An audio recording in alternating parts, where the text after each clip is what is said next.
Well, hello everybody. Lenny Zeltzer here. I think it's time for us to start our session.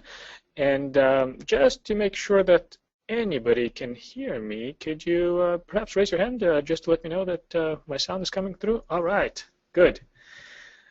Looks like things are working well, and look, it's wonderful to be here with you. I trust Anuj was taking good care of you, and I'm going to be with you for the next couple of weeks, at which point Anuj will come back and cover a few sessions. And today's session will focus on assembly. Right? You have seen a preview of what you can do with the assembly language, the power of a disassembler, and the debugger is now at your fingertips, and it's time that we take a closer look at how to read code at this low level of the assembly language. That's really what this session and the following session are going to be focused on. If you have any questions from the previous sessions, please let me know by typing them in the chat room. Also, if you have any questions or comments regarding anything that I'm presenting, don't hesitate to type them up in your chat room. Those of you who are going to be reviewing the session afterwards, especially if you are unable to tune in during a live session and are reviewing a recording, feel free to send me an email. I want to make sure that you guys understand this question. My email address is lenny@zeltzer.com. And also, by the way, since we're not able to benefit from being able to see each other in the same room and meet in person, if you have a few minutes, I'd love to find out something about you. Maybe drop me a note.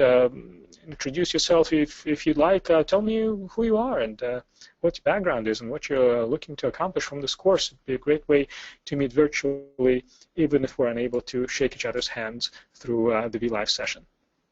So I'm going to be keeping an eye on the chat room window just in case somebody has any questions. But even if I do miss your question, I promise to review the chat room window carefully during our breaks. And we'll take a couple of breaks during this session, because the materials that we're covering are, well, they're certainly easy if you already know them, if you have a strong coding background, if you have spent a fair bit of time working in assembly or working with disassemblers, then of course a lot of what we're going to cover here will be a review.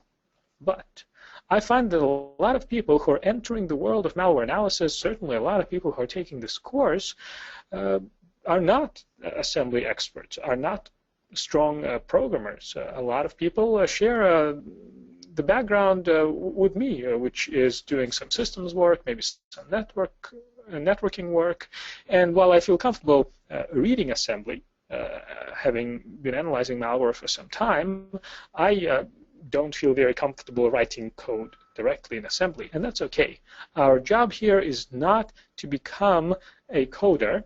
Instead, my goal here is to make you feel more comfortable reading assembly language, especially when it comes to the kinds of commands and constructs that you're likely to encounter when analyzing malicious software in a disassembler and in a debugger. So we're only going to go so deep, but I will show you what I think is at least the bare minimum of assembly that you need to be able to see. This will be harder for those of you who have not seen assembly before, or for those who have not seen it for a while. And that's all right. This is not an easy topic, but we'll have some exercises. I'll go through the materials carefully with you, and I hope you take the time to go through this again just to make sure that you understand everything that we're covering here. We're going to start at the very beginning by talking about some of the most fundamental concepts related to both creating the software that we're analyzing, as well as reverse engineering the creations that find their way into our labs. And really the bulk of the session, though, we will spend on the assembly primer. I will walk you through the most commonly seen assembly instructions. I'll explain to you how they work. I'll show you lots of examples of malicious software that we'll examine through the eyes of a disassembler and a bit of a debugger as well. And I also want to point out that at the end of your book number 2, we have an appendix that gives you the summary of some of the most commonly seen assembly instructions. We're not going to cover all of those assembly instructions, and Intel makes available for your free downloading pleasure a couple of PDF files that document every single assembly instruction that their processors implement. I don't recommend you try to read those PDF files, but they make for a good reference, because inevitably you're going to come across some esoteric assembly instruction that you don't quite recognize. And so definitely take a look at the appendix if you come across such an instruction, or turn to your favorite search engine, or look up the instruction in Intel's manuals. All right, so we're going to start at the very beginning, cover a few fundamental concepts, and then move into the world of taking a closer look at the assembly language. So first of all, let's talk about the kinds of tools that are involved in creating the compiled Windows malicious executables that we're tasked with analyzing and reverse engineering. I got some text here available to you, but I prefer to look at the next slide because it's got a picture, and it's easier for me as well as for you, I think, to think about the tools using this workflow. In most cases, the malware that we'll be analyzing will be written using source code, of course. But when I say source code, I mean a high-level programming language such as C or C++ or Delphi. And then a compiler will be used to turn that source code into code that actually can run. By the compiler, its job is to translate from one language into the other. But usually, compilers translate from a high-level programming language like C to a low-level programming language like assembly. And so after compiling the software, what we end up with is object code. Now, object code is almost ready to run on the victim system, but not quite yet. And that is primarily because object code lacks information about the dependencies that are necessary to allow the compiled program to run properly. Now, usually when people use the term dependencies in the world of Microsoft Windows, they are referring to libraries, oftentimes compiled as DLL files, that comprise the operating system. It is the job of the linker to create a file that has not only the original object code, but also information about the dependencies or the DLLs that are necessary for the program to run properly. It is necessary because the program rarely includes code that is written from scratch. Or rather, of course, it includes code that was written from scratch, but that's not all of it. It doesn't make sense for the developer to write every single set of instructions from scratch. And so the developer makes use of pre-written code. Now, some of this code will be loaded when the program runs. So when the program runs, the operating system component called the loader will load the program from the file system into memory, set up the runtime environment for that process to run properly, and during load time of the program, the operating system loader will load the DLLs that are mentioned as part of the executable that's about to run. But some of these libraries will be baked into the executable file during compile or link time. So there's a reason why I keep talking about these dependencies on and on and on. That is because when you reverse engineer malicious software, your task is quite difficult.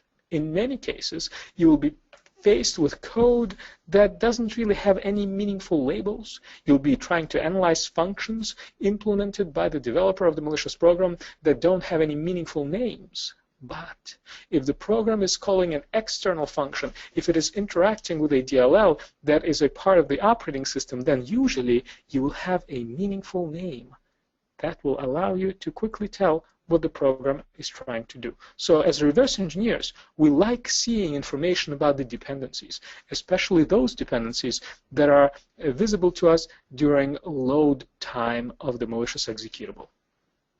If, on the other hand, the dependencies were compiled or baked into the executable file during compile or link time, then the names of those functions that are being called will typically be stripped away from the program, and we won't have a whole lot of information.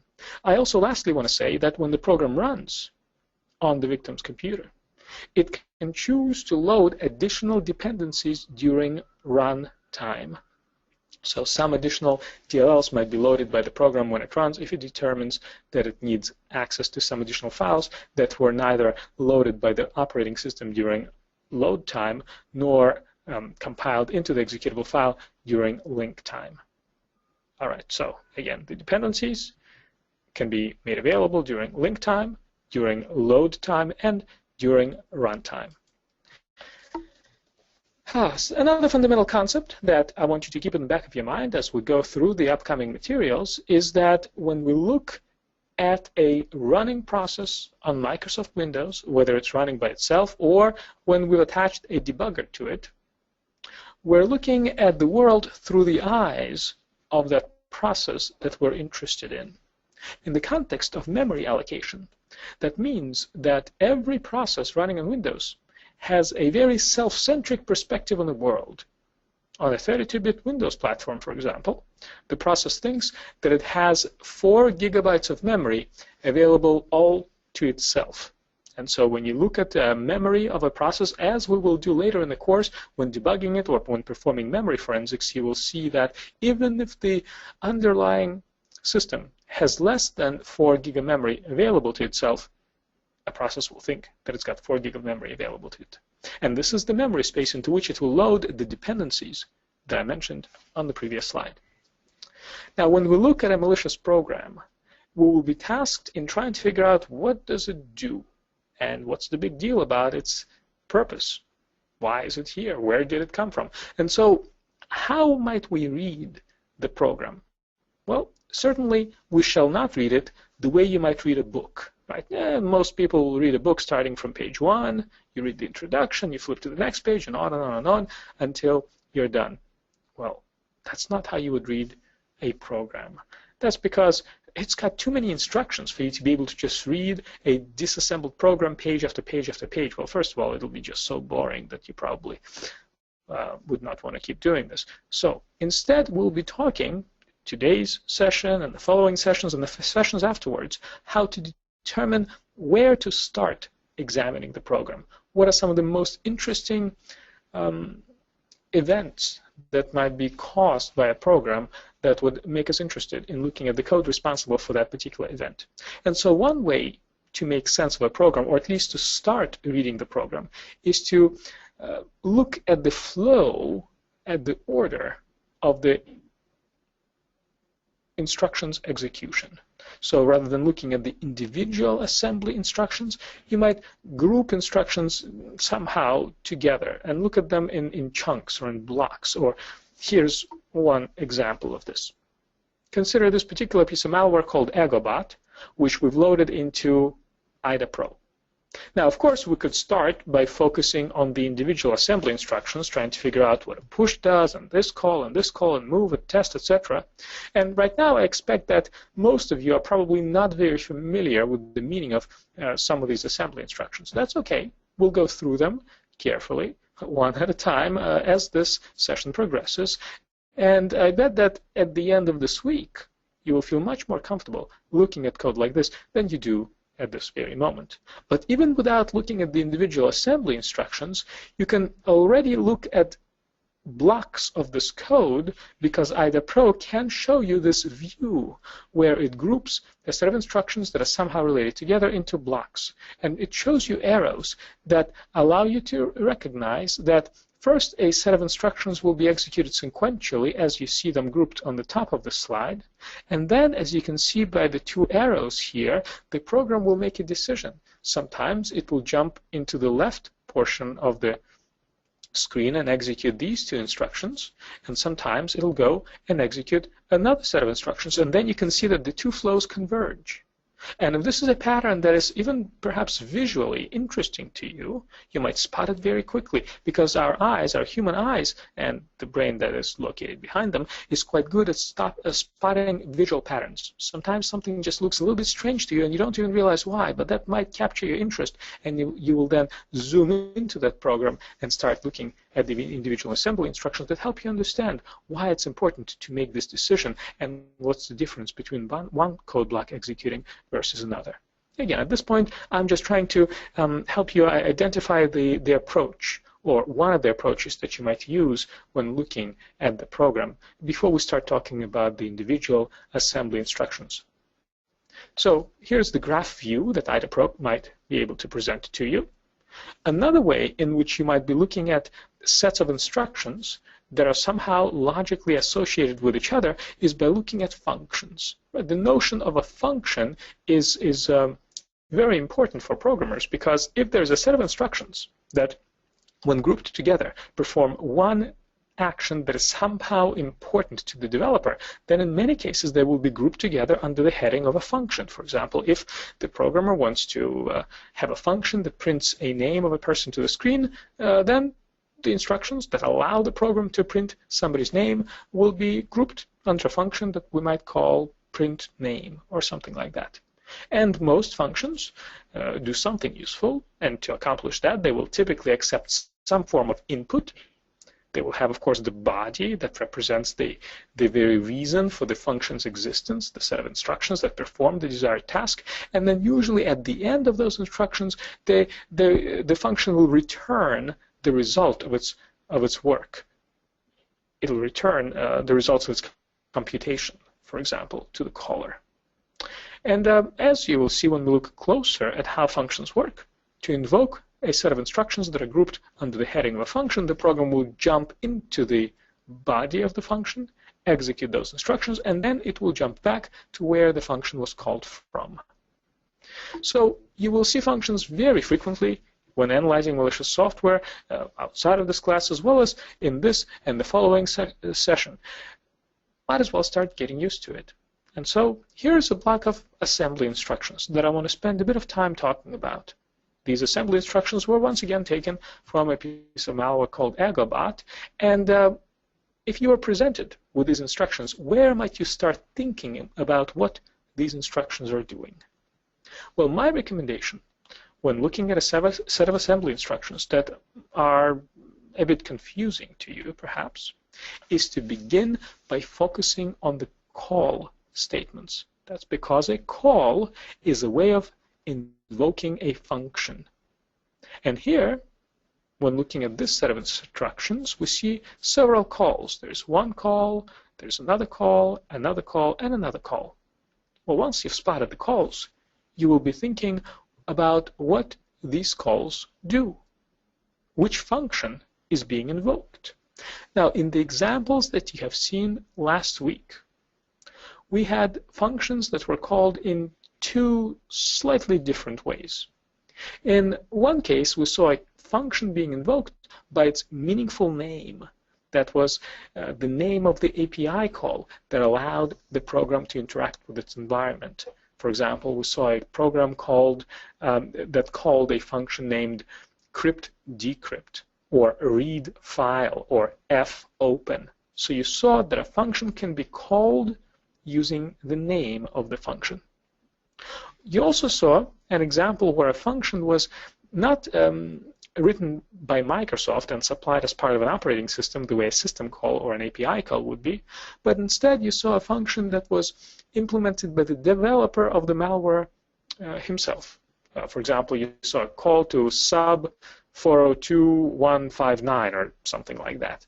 And while the program originally assigned a meaningful name to that function, that information was lost during compile time, and so we had to figure out what that function does, perhaps by looking at its body.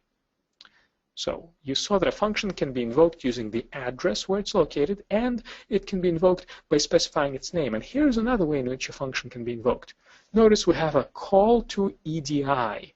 EDI. What's EDI? Well, it is one of the registers that are available on an Intel-compatible CPU. Now, we'll talk about the registers shortly. And you will see that a register is a special place in the CPU that can store a little bit of data. And an Intel CPU has several registers available to the program. One of these registers is called EDI. Now, when you see code that says call followed by the name of some register, what that means is that we're executing a function whose address is stored in the designated register. In other words, here, the program is instructed to call a function whose address resides in the register EDI. Now, normally, when just looking at this code statically, you might not even know which function that is. But fortunately for us, we've got some very powerful disassemblers available to us. That is IDA Pro and Oli Debug. And these disassemblers try to automatically figure out things for us. And when they do, they insert the types of comments that you see on the slide. The comment, of course, follows the semicolon. And IDA Pro examined this program, and it recognized a function that had its address stored in the EDI register, and it put in this comment to tell us that that function is getProcAddress, which is wonderful, because now this set of instructions becomes just a little bit more clear to us than it was perhaps a few minutes ago. Notice that what we're actually trying to execute is a function called getProcAddress, and it's invoked once, twice, 3 times, etc. Now, if you've never heard of getProcAddress, that's fine. You can Google it or Bing it if that's your thing, and find out what it is. Microsoft has really good documentation for these API calls on its website. What you would learn is that getProcAddress is a way of determining the address of some function that the program wants to be able to call later on. According to Microsoft's documentation, one of the parameters that getProcAddress requires is the name of the function whose address you're looking to resolve. And one way to think about getProcAddress, especially if you have a networking background, is to consider how TCP/IP works, or IP specifically. These network connections in the world of networking work based on IP addresses. But humans are bad at remembering numbers. It's easier for us to remember host names and domain names. So we interact with computers or websites, for example, by typing in the URL that includes a host name. But in order for that connection to be established with the desired system, your operating system automatically, with the help of the browser, resolves that host name into an IP address. Well, getProcAddress does something similar, but with function names. Programmers prefer to specify the names of functions, but in order for that function to ultimately be invoked, the program needs to know the function's address. And so getProcAddress is oftentimes used to resolve the designated function name to its address so that it's invoked later on. And so if you notice, every time we see a call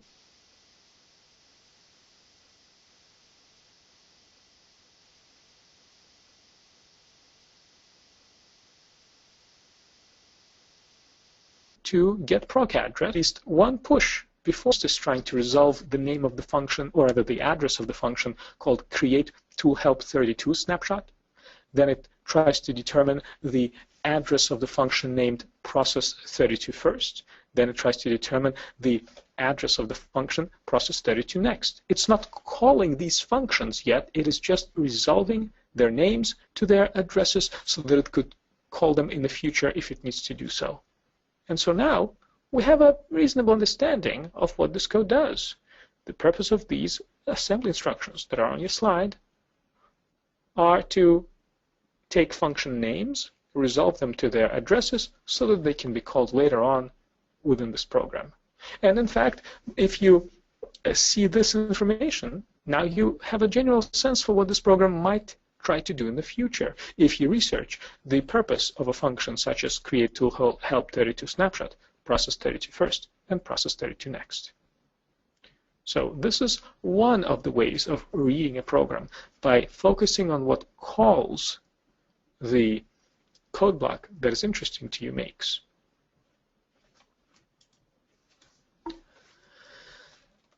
The functions that are defined outside of the program by Microsoft and comprise the operating system are called system calls or API calls.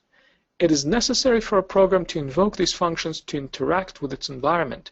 If the program wants to access the file system, the registry, other processes, the network, memory, it cannot do so directly unless it's running as a device driver.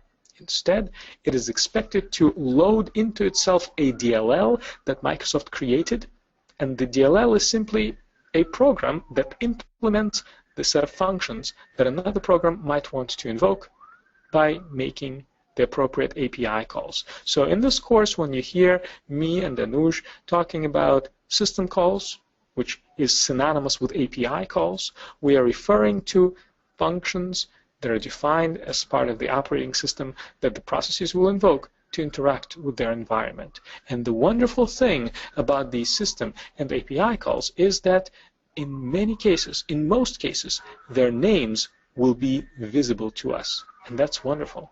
In fact, we will cover at the end of book number 2 a set of patterns at the API level. I will explain to you what type of API calls common malware samples might want to invoke. We'll talk about which API calls might be necessary to implement a downloader, a keylogger, a DLL injection tool, etc. But before we get there, we've got some more fundamental concepts to cover. And one of these concepts is the idea of a variable. Well, we'll certainly spend plenty of time talking about instructions, but the purpose of these instructions at a general level is to manipulate data. After all, that's what programs do. They take data and they change it somehow into another set of data, right? That's what computation means. And so this data will be stored in variables. A variable is just a placeholder where data, or sometimes even code, resides. And you will see variables used throughout book number 2. Some of the variables are going to be local. They will exist in the context of a specific function. It is also possible for variables to be global, which means that the program, if it knows the address where this variable resides, can access its contents regardless of which function the code is running from. You'll see examples of these variables, and we'll talk about how they are stored on the stack. Right now, I expect the idea of a stack, it might still be a little bit abstract to you, and that's fine. About halfway into book number 2, we'll talk about the stack, we'll talk about local variables, we'll talk about how parameters are passed to functions. We'll get there when the time is right. Now, when we look at variables, we will see that sometimes variables store very simple data, such as an integer, a number. Well, that's pretty much as simple as things get. But variables could also contain a complex data structure. And when I say a data structure, I'm referring to a set of values that are necessary to represent something meaningful. For example, one data structure that you might frequently come across when analyzing malicious software is a socket. A socket is a set of values that a program maintains to communicate over the network. Another data structure is a file handle, which contains the information that a program needs to access a file. Another data structure that you commonly see is a string. A string is a data structure defined according to a very well-defined pattern. A string is a data structure where each character is represented by a single byte. And these bytes are stored in memory sequentially, one next to the other. And at the very end, we expect to see a byte whose value is 0. That is called a null character that designates the end of the string. So there are a number of common data structures that you will come across. And the good thing about data structures, the common ones, is that our tools oftentimes can recognize them automatically. And in many cases, if you can automatically or manually determine how the data is structured, you'll get a sense for why it exists, and you will understand at least a little bit the purpose of the code that makes use of that data. For example, if you come across a data structure that you think is a socket, that your tool, such as IDA-Pro, tells you is a socket, well then that probably means that you're interacting with code that has something to do with network access, and that's a good thing to know. Now, all of this data will be stored in memory, and a program will need to track where is that data stored. It's not enough to, for example, place valuable information into a safety deposit box. You also need to remember the number of your safety deposit box if you want to be able to access your valuables in the future. And in the world of computers, the addresses of data are called pointers. A pointer is simply a variable that contains the address of another variable. That's it. And the reason why I'm bringing this up is because in many cases you will see pointers being used by programs operating at the assembly level. You will see lots of examples, for instance, where a function accepts its parameters as a pointer. Rather than copying the whole string into memory to provide it as a parameter to a function, a program might simply keep the string where it is in memory and simply tell the function the address where it can locate that string. In that context, we'll refer to that address as a pointer. And just to make sure you understand what pointers are about, here's a picture.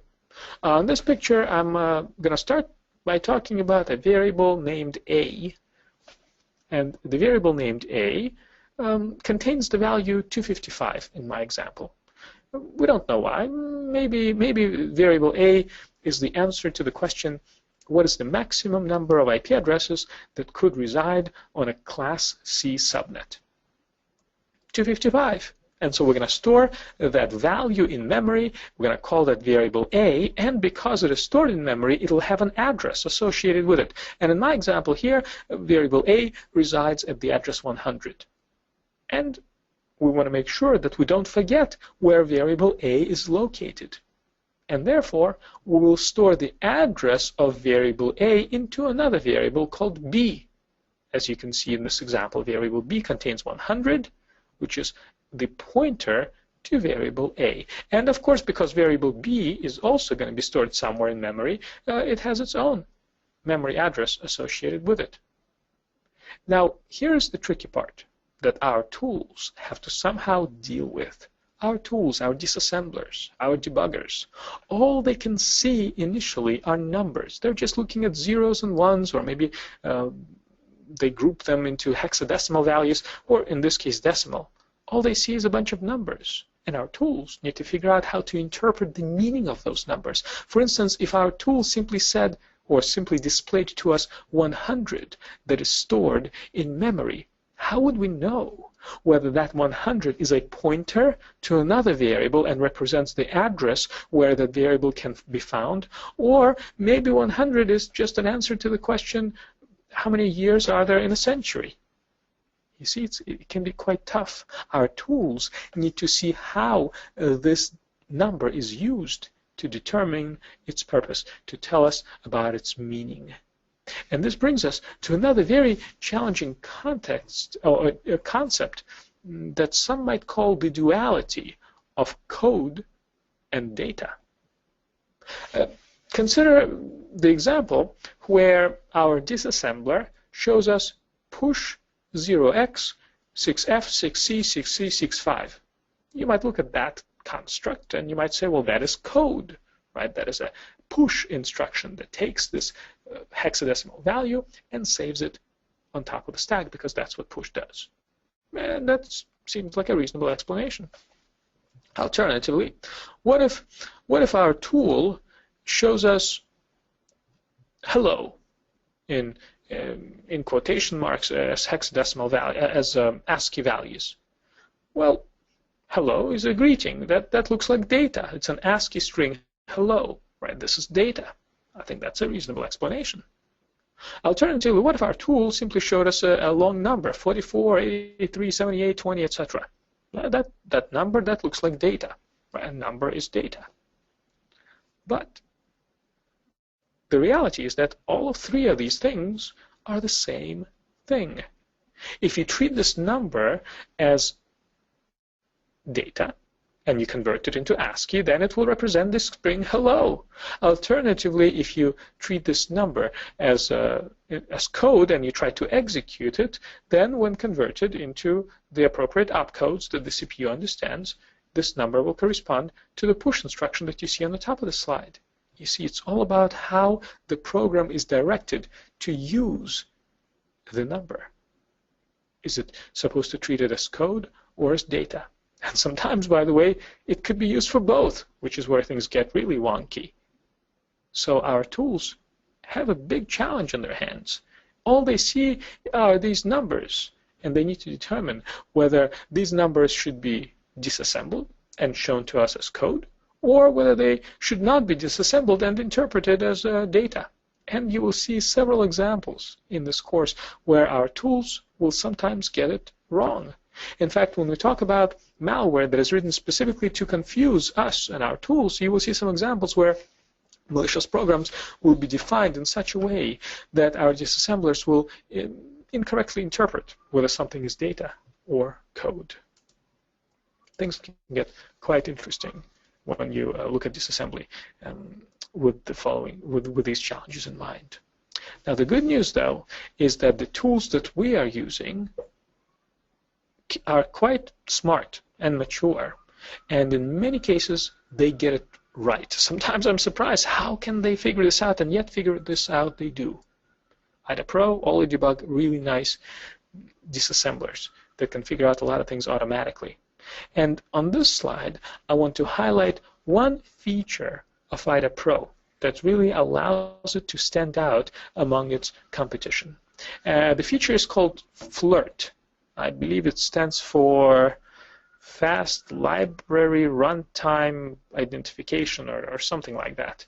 I suspect that they first came up with the acronym FLIRT and then tried to figure out what words correspond to it. But anyway, this is a very useful feature of IDA Pro.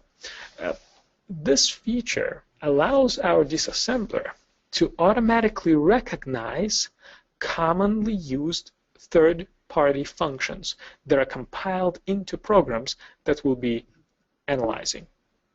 As I mentioned earlier, in many cases, the malware author does not write every single function from scratch. There is no need for it. Programmers use tools such as Visual Studio, for example, and such software development tools come with a number of pre-written functions that perform the types of tasks that many developers want to do. For example, string manipulation is something that many programs want to do. And so tools such as Visual Studio includes libraries for doing all sorts of creative things to strings, including concatenating them and counting how many characters a string has, for example. It makes no sense for every single developer to have to write those set of instructions from scratch. And so it's not surprising that a lot of programs compiled with a given tool, such as Visual Studio, contain really the same set of instructions implementing common functions over and over again.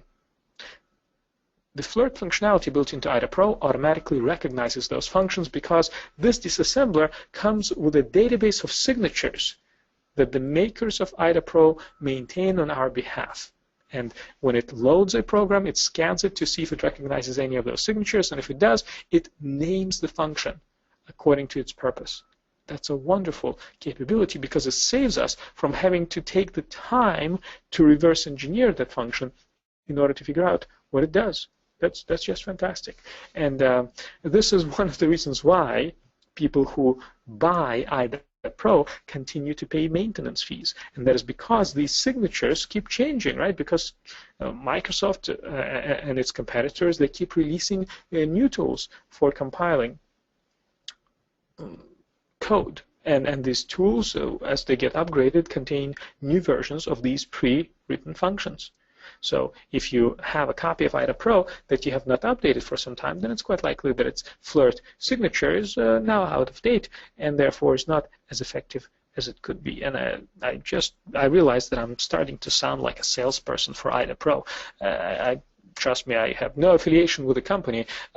I do like the tool though, and the FLIRT functionality that they have is quite unique. And so, for instance, if you load into IDA Pro some piece of malware, in this case we're looking at a sample named blinky.exe, which we will tackle later on in the course. If you load a blinky into IDA Pro and you go to the functions window within that tool, you will see a number of functions such as strcat, sprintf, memset, whose names will be visible to you, which is wonderful, because now you can just look up what they do and you won't have to reverse engineer them to find out. But these names aren't actually truly present in the compiled executable. Instead, IDA Pro recognized the signature of these commonly used functions and renamed them automatically on your behalf. And that's just wonderful. Thank you very much, people behind IDA Pro. OllyDebug, by the way, does not have this functionality, which is too bad. So IDA Pro is quite a powerful tool, and it is a very common tool among malware analysts. Now, in the previous 2 sessions, we relied primarily on OLI-debug for analyzing malware at the code level. And in this session, we will be spending more time in IDA Pro so that you become more comfortable using this tool. The tool is powerful, but there is a bit of a learning curve when it comes to becoming familiar with its user interface and capabilities. And so what I wanted to do now is walk you through an exercise that is designed not to talk about what a given malicious program does, but rather it is designed to introduce you to the user interface of IDA Pro. And what I want to do now is walk you through this interface using this piece of malware called 9.exe. And I hope that after the class, whether today or some other day, you walk through this exercise as well, because that's the only way to become familiar with the tool, is to just go through these steps yourself and recognize what each window within IDA Pro does and when you might want to refer to it. So let me take you into my virtual machine. Right here I have a copy of the same virtual machine that you have, which is a Windows RAM workstation that you've set up last week. And of course, not surprisingly, you've got a copy of IDA Pro installed there. And this particular exercise asks you to take a look at your malware archive, and under day 2, there's a malware sample called 9.exe. As a reminder, these zip files are password protected with the password malware. Now, when you open IDA Pro, we're using the freeware version of the tool. When you open IDA Pro and you click OK, it will give you this window that in small blue letters tries to invite you to drag a file here to disassemble. Don't do that because it won't work. You can drag all you want, but it just doesn't work. So just disregard this happy message. Instead, you can go to File and you can click Open. That works just fine. Or you can just take that file that you want to disassemble and drag it on top of the icon of IDA Pro, and that works okay. So I'm going to click OK, and I accept all the defaults. In this course, it's okay to accept the default values that IDA Pro prompts you with. And so now I have loaded this program into IDA Pro, and it takes some time, sometimes just a few seconds, sometimes maybe 30 seconds, for it to parse the program and prepare something that you can look at. As you can see, the IDA Pro interface really lends itself well to a large screen. And if you don't have a large screen, as is the case on my system, what I suggest you do is you rearrange these windows. For example, you can really minimize or just completely hide the status window at the bottom. It doesn't really have anything very useful from my perspective.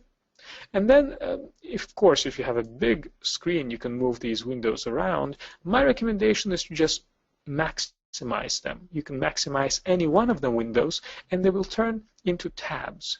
Now, if you accidentally close one of these tabs or one of these windows, you can bring them back by going to the View menu and then by clicking Open Subviews, and then you can reopen them again.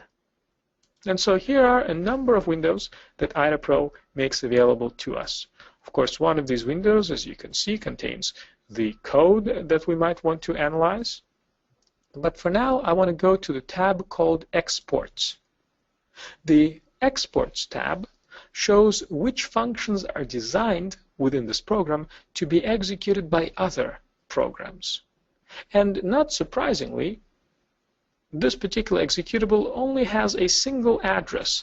In this case, apparently it's 401.6F4 that contains a label Start. In other words, this is the beginning of this program. That's all we could see on the Exports tab.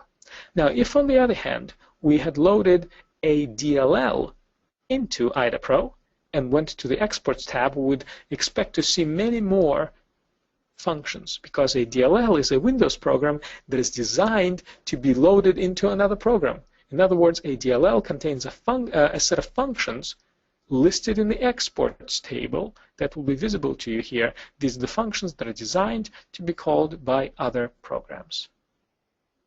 That's the exports tab. Now, to see which functions this program relies upon that are outside of this program, you go to the imports tab. The imports is the opposite of exports in many ways. And now you could see the various function names that this program relies upon, and you can see also the libraries within which these external API calls or system calls are implemented. For example, you can see that this program needs to call, let's see, reg set value XA, which is an API call implemented apparently within a library named advapi 32.dll.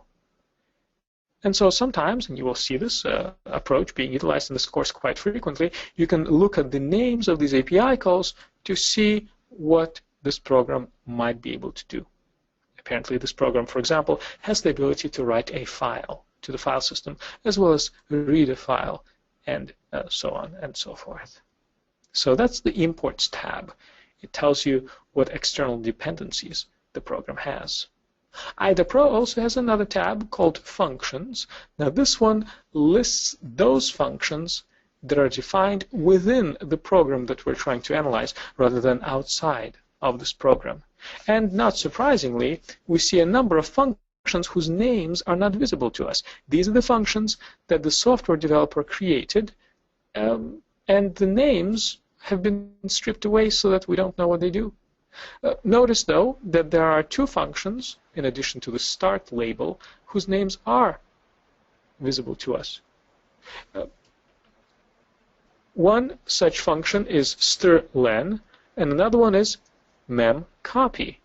Now, these functions' names were probably recognized automatically by IDA Pro's flirt functionality, which is quite nice, because now we no longer need to reverse engineer them to see what they do. The other functions, though, well, if we wanted to understand what they do, we would have to go into those functions and analyze their code. So, for example, let's say we were really curious about the purpose of this function that I just highlighted, the function called 401171. Well, we can highlight it and then double-click on it to go into its body. Let me do that. So now we're looking at the instructions that comprise the function 401171, and now if we wanted to, we could analyze its code. Now, I mentioned briefly in the beginning of this session that IDA Pro gives us another way of looking at the code, and that is called graph view. You can toggle between the graph view and the what's known as the text view by pressing the space bar in IDA Pro. So let me press the space bar, and this is what I see. Notice that now I can look at the same functions, but this time IDA Pro groups blocks of code together to show me the flow of that code. The arrows show the various jumps. Hey, I can hear a bit of noise on the microphone. Is someone else unmuted here? Let me see. Yeah, it went away. I don't know what it was, but I like it now. Thank you. Can you guys still hear me? Hello, hello? Excellent. All right. I still have the floor.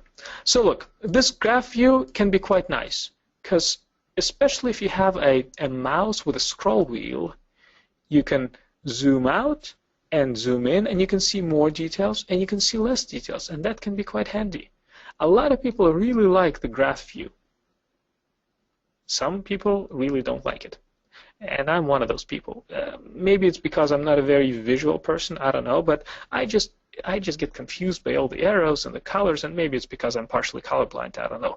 Quite possibly that's why. But I prefer to just look at the code this way. But you know what? Hey, the tool is very flexible, and if you want to look at the graph view, press the spacebar. If you get tired of the graph view, press the spacebar again. And what you're looking at, by the way, when you press the spacebar is the function itself. It's not the whole program. These are the major code blocks within the function that you are looking at before you press the spacebar. And now I'm back into the text view. So this is how you can look at a function. You can toggle the code view or the graph view depending on your preferences.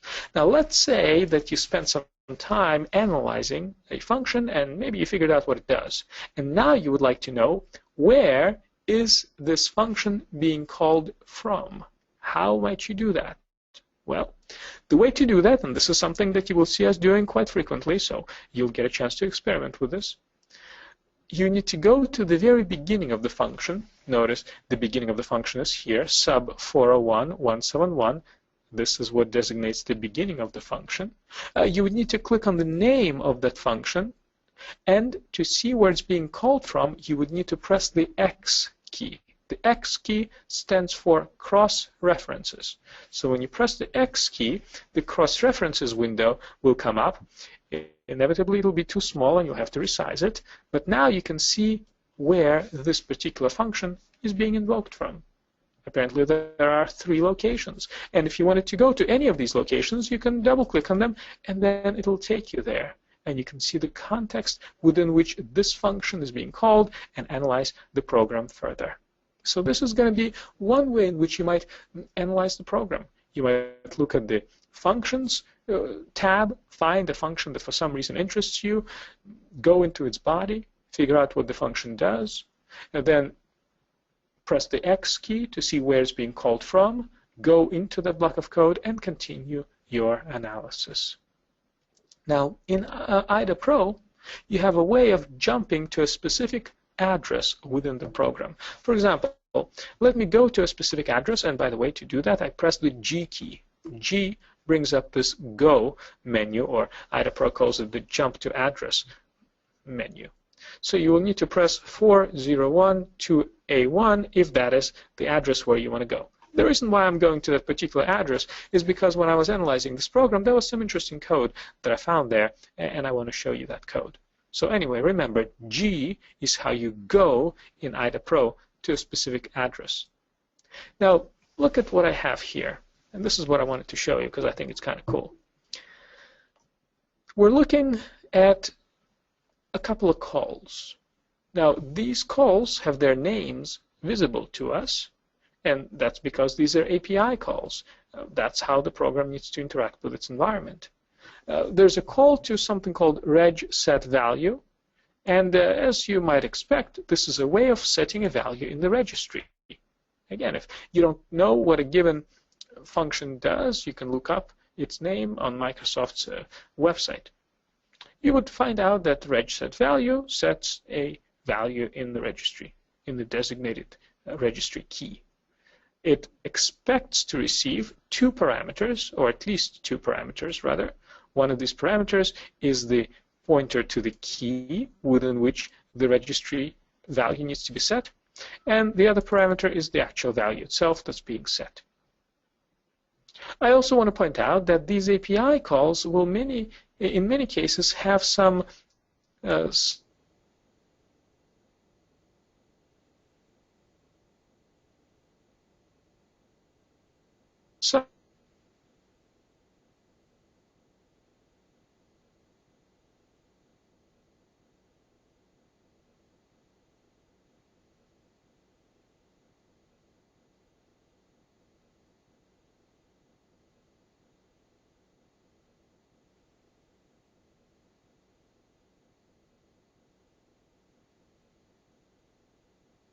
suffixes at the end.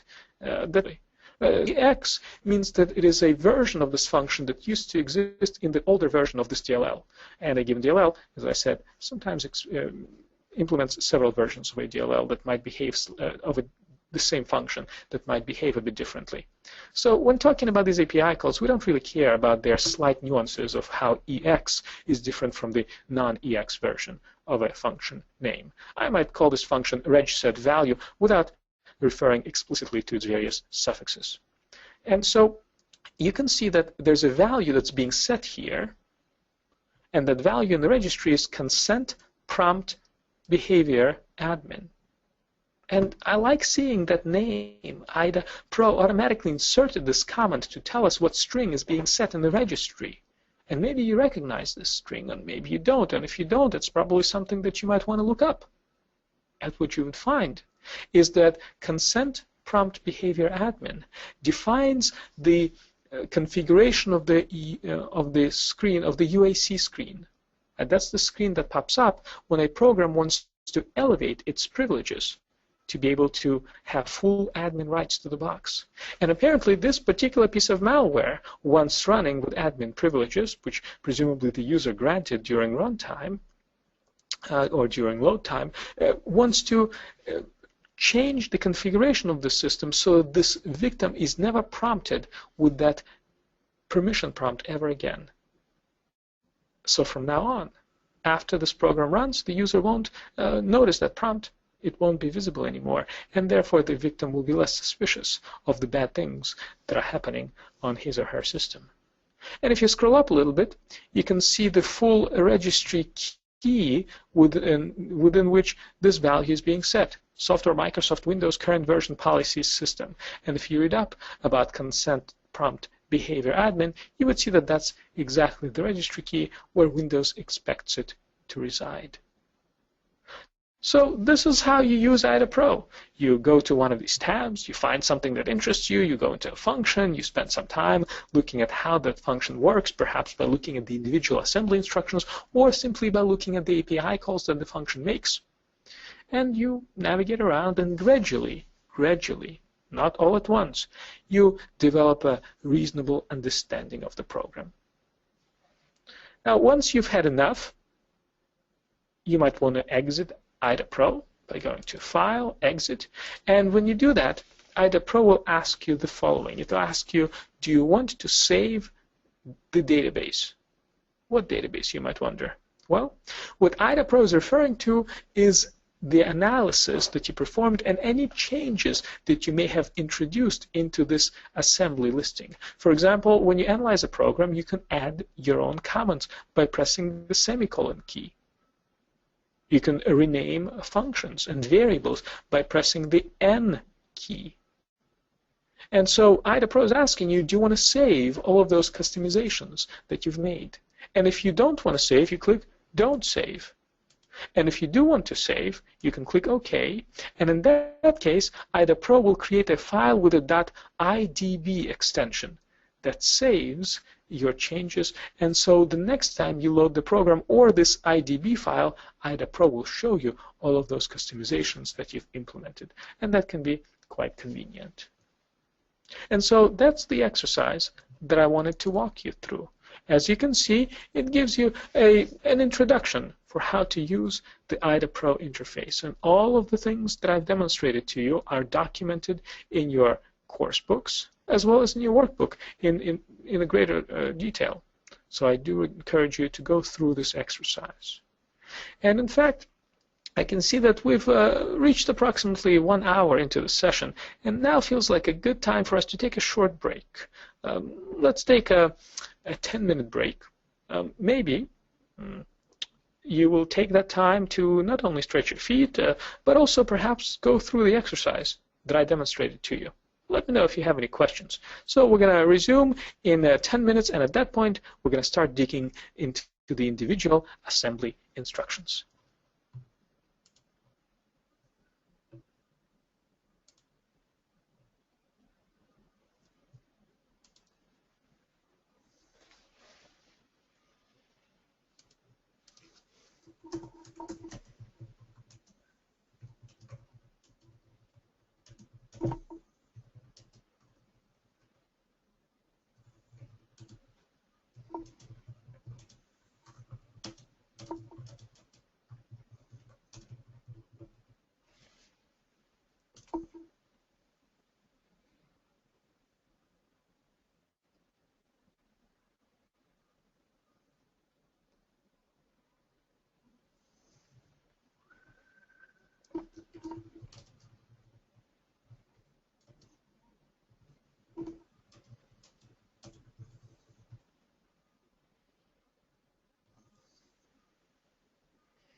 All right, well, we're back, and let's get going. Let's continue talking about assembly, about disassemblers, and now I want to make sure we spend some time digging into the internals of the assembly language. So that's what I mean when I say this is an assembly primer. First, let's start talking about the registers, because the registers are going to be quite critical to the functionality of a program. As I mentioned earlier in this session, a register is a special location in the CPU that is very, very fast and efficient at storing a small piece of data. And there are several such registers that comprise an Intel-compatible CPU. Now, we're used to thinking about memory, about RAM, as being fast. And RAM is fast when it comes to comparing its speed to that of the hard drive. But memory is very, very slow when it comes to the speed of accessing the registers. And that's because the registers comprise the CPU. They're part of a CPU itself, while RAM is an external module. And so whenever possible, a program will try to store information in the registers. But there are not a whole lot of them available. And that's why only the data that is being manipulated at a given moment will typically be stored in the registers. Now, there are a number of registers that you will encounter. Some of these registers are general purpose registers, which means that they could be used for pretty much anything. Some of these registers are special use registers, which means that they're going to be used for a very specific purpose. And so let me go over the types of registers that you're likely to encounter by focusing on those that I think are most relevant to malware analysts. Tim, do you have your hand raised? Is there a question that I can answer? Or maybe this is from earlier? Okay. Well, hey, if you have a question, feel free to raise your hand or just type in the question in the chat room. Certainly happy to answer any questions you might have. All right, so general purpose registers. If you only remember a single register from this course, let it be the register EAX, because it is used quite frequently. Now, the most common use for the EAX register is for addition and multiplication, and it's easy to remember. I tend to think about EAX with A standing for addition. Although strictly speaking, A stands for accumulator. It's the accumulator register. But here's why it's useful to remember this. By convention, compilers follow instructions that Intel defined to use the EAX register for addition or multiplication. And you know what? Looks like I forgot to unfreeze my screen, but no big deal. This is all that you've missed. Here is that register slide that I'm talking about. Thanks for letting me know, Sean. So we should be on slide 35. All right, so look, EAX register. That's the one that I'm talking about. It's helpful to remember that it's used for addition and multiplication. This one, when you look at a set of assembly instructions and you, I'm not sure what they're doing. If you see that they're using EAX, something is probably being added and multiplied, or added or multiplied. I should also mention that there's another common use for the EAX register that we discussed in the earlier sessions last week. Anybody remembers how else the EAX register might be used? You saw a couple of examples of this. Yeah, thank you, Charles.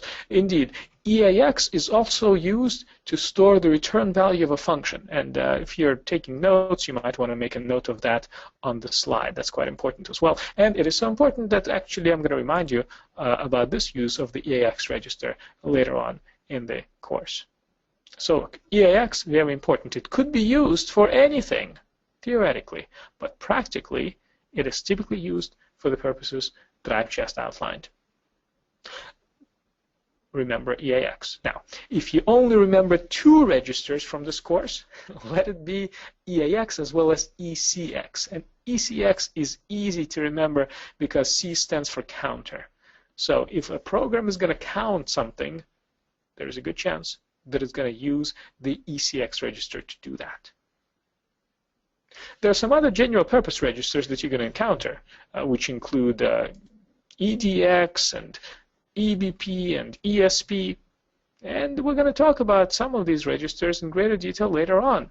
For example, EBP is very relevant when you're trying to understand how a function uses its local variables and how it receives the arguments that were passed to the function. But right now, the idea of EBP probably would sound a bit too abstract to you, because EBP is defined as the baseline pointer. Sometimes it is called the frame pointer. EBP is the baseline with respect to which a function will access its arguments and its local variables. And you will understand the importance of EBP and how it is being used when we talk about how functions work and how the stack works later in the course. Also, similarly, the importance of ESP will become more clear later on, but let me introduce it to you now. SP stands for stack pointer. ESP points to the top of the stack. The stack is where our program will store its local variables, its parameters, and some other very important data, and it will want to know where is the top of the stack at any given moment. Well, the top of the stack will always be stored in the ESP register, or to be more precise, the address where the top of the stack resides will be stored in the ESP register. We'll talk about ESP some more when it's time for us to discuss the stack in greater detail. Now, there are other registers as well, of course. For example, ESI and EDI are commonly used for operations that transfer data from memory and into memory, but we're not really going to dig into them too deeply in the course. Again, EAX, ECX, they're very important, and you will see also EBP and ESP will be very important. Again, these are general purpose registers. They can store whatever the program wants them to store, but usually they're used for the specific purposes that I've just outlined. Now, there are other registers that are called special use registers. Now, these registers have to be used for one very specific purpose that is defined by Intel. For example, the EIP register is the instruction pointer, and it is being used by the CPU himself to point to the instruction that's going to be executed next. The eFlags register is also quite important. It stores the bits that represent the outcomes of the instructions that were just executed.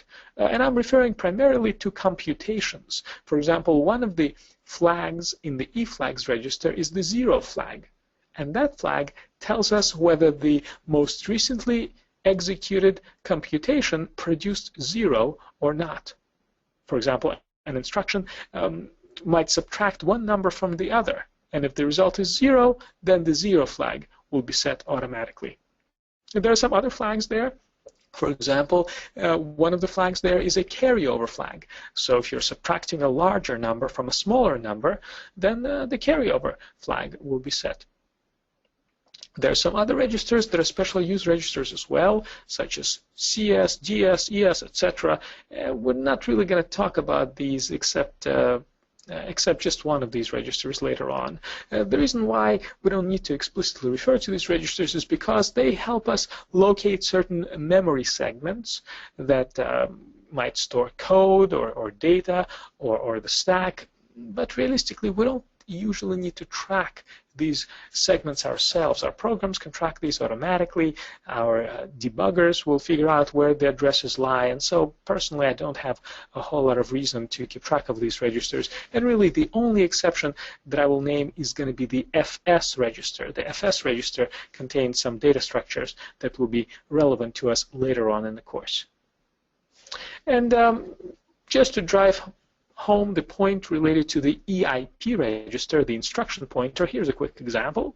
On the right side, you have a set of assembly instructions that will be executed sequentially. Each instruction resides at some address in memory, and the processor will automatically change the addresses that are stored in EIP to match the address of the next instruction, or rather, to match the address of the instruction that will be executed first. So the instruction will be executed sequentially, and once you've reached this instruction, jump, where the program is instructed to jump to the address 40288, well, the processor will automatically update contents of EIP to match 40288. That's it. I want to use this slide to point out something regarding how these addresses are going to be visible to you, and specifically I want to point out that the difference between some addresses are larger than between others. For example, notice that we have sub EIX EDX in the beginning here, and that resides at 40174, and then the next instruction is push EIX, and this one is 2 bytes away, 74 versus 76. And yet the instruction following push EIX, which is push ECX, is only 1 byte away, 76 going to 77.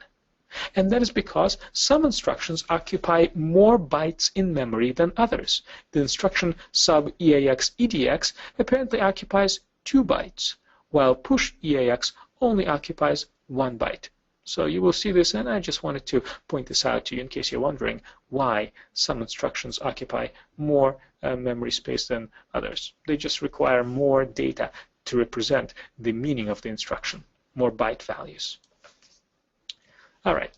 Now, when you look at what these registers can contain, you will see that on a 32-bit platform, which is what we're dealing with at the moment, the registers can contain 32 bits worth of information. That's why it's called a 32-bit platform. So all of the registers that I just mentioned are 32-bit registers, 32 bits.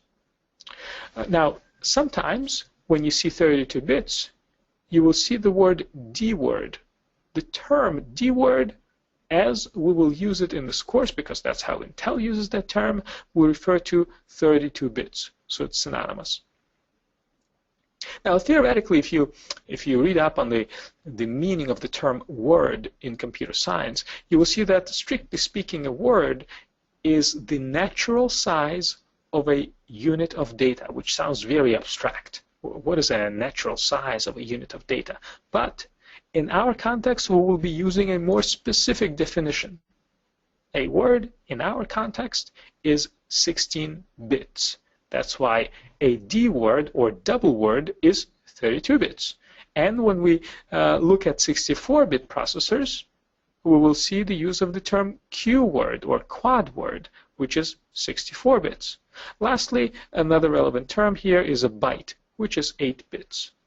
And so I thought it's worth going through the slide because sometimes people forget, hey, what's a 32 bits? Is that a double word? Yes, it is. Quad word 64 bits, a byte is 8 bits.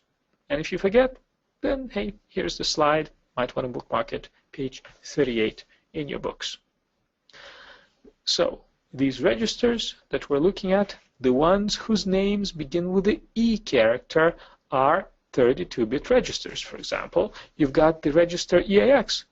As you can see, you can count the bits. Zeros and ones that can be stored there, there are 32 of them. But you know, sometimes a program does not need all 32 bits. Sometimes 16 bits is enough. And that's why we can see registers whose names do not begin with E, such as AX. The register AX is 16 bits, and that is because it is simply 1/2 of the EAX register. And that's the example of the EAX. You might see other registers having smaller variations as well. For example, ECX will have its lower half represented as CX register. And by the way, sometimes 16 bits is too much. Well, you're spoiling me, the program might say. All I need is 8 bits. And so within EAX, there's a 8-bit register available called AL, which is the lower half of the AX register. And also AH is the higher half of the AX register. So you will see programs sometimes referring to AH or AL or AX, and you might wonder what's that about. These registers don't exist by themselves. They happen to be stored within the larger EAX register. You might be wondering whether there is a way to refer to the upper half of the EAX register, but the answer is no. I don't believe there's a way to refer to this half, just the lower half, which is AX. So we talked about the registers. Now let's talk about the instructions that will be making use of these registers. For example, let's look at a very common instruction called move.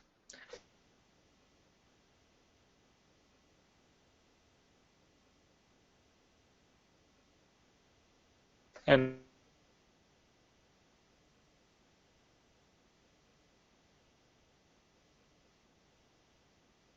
here is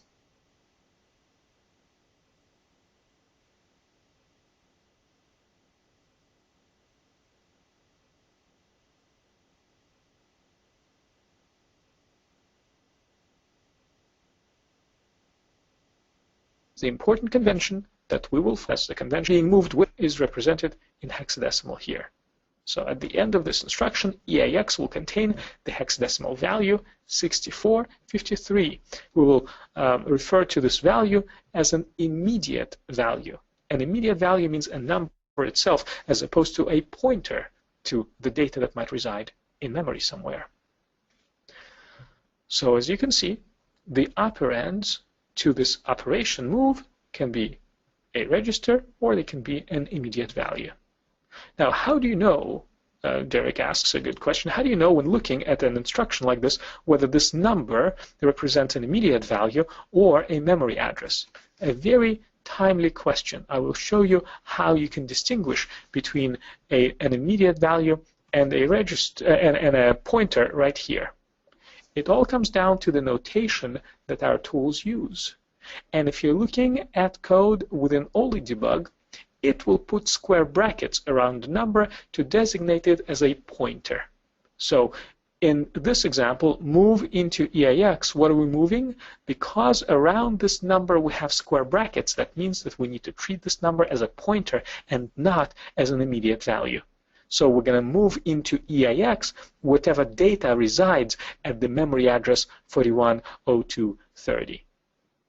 IDA Pro, rather than using square brackets, will add the prefix dword underscore to the number to represent it as to designate that it's a pointer. So dword underscore 410230, as shown by IDA Pro, is equivalent to putting square brackets around that number, which is how only debug would designate a pointer. So once again, if it's not an immediate value, then what we're placing into the destination is not this number, but whatever value resides at this memory address. We are dereferencing a pointer, in other words. So some examples of how instructions will receive their operands. Here we have moving into EAX. We're moving into EAX 0x6453. There are no square brackets around this number. There is no prefix in front of it. That means that this is going to be the immediate value, and we're going to place into EAX 6453. Alternatively, or rather, in another example, notice that we're moving into EBX. Where are we moving? Well, there's dword underscore here, which is how IDA Pro would instruct us that this is supposed to be a pointer. So what we're going to place into EBX will be the value that resides at the address 403028. And the way only debug would show you the same information will be by placing square brackets around that number. And sometimes it'll also explicitly tell you which segment in memory contains this memory address. We're instructed to place into EBX the value that resides at the memory address 403028. Now, this is called direct memory addressing because you have the memory address directly visible in front of you. But there is also such a thing as indirect memory addressing, which means that the program will perform a computation within square brackets to determine the memory address during runtime. Let me show you some examples of indirect memory addressing. Notice that we have a square bracket around something, indicating that whatever is inside of the square bracket will be treated as a pointer.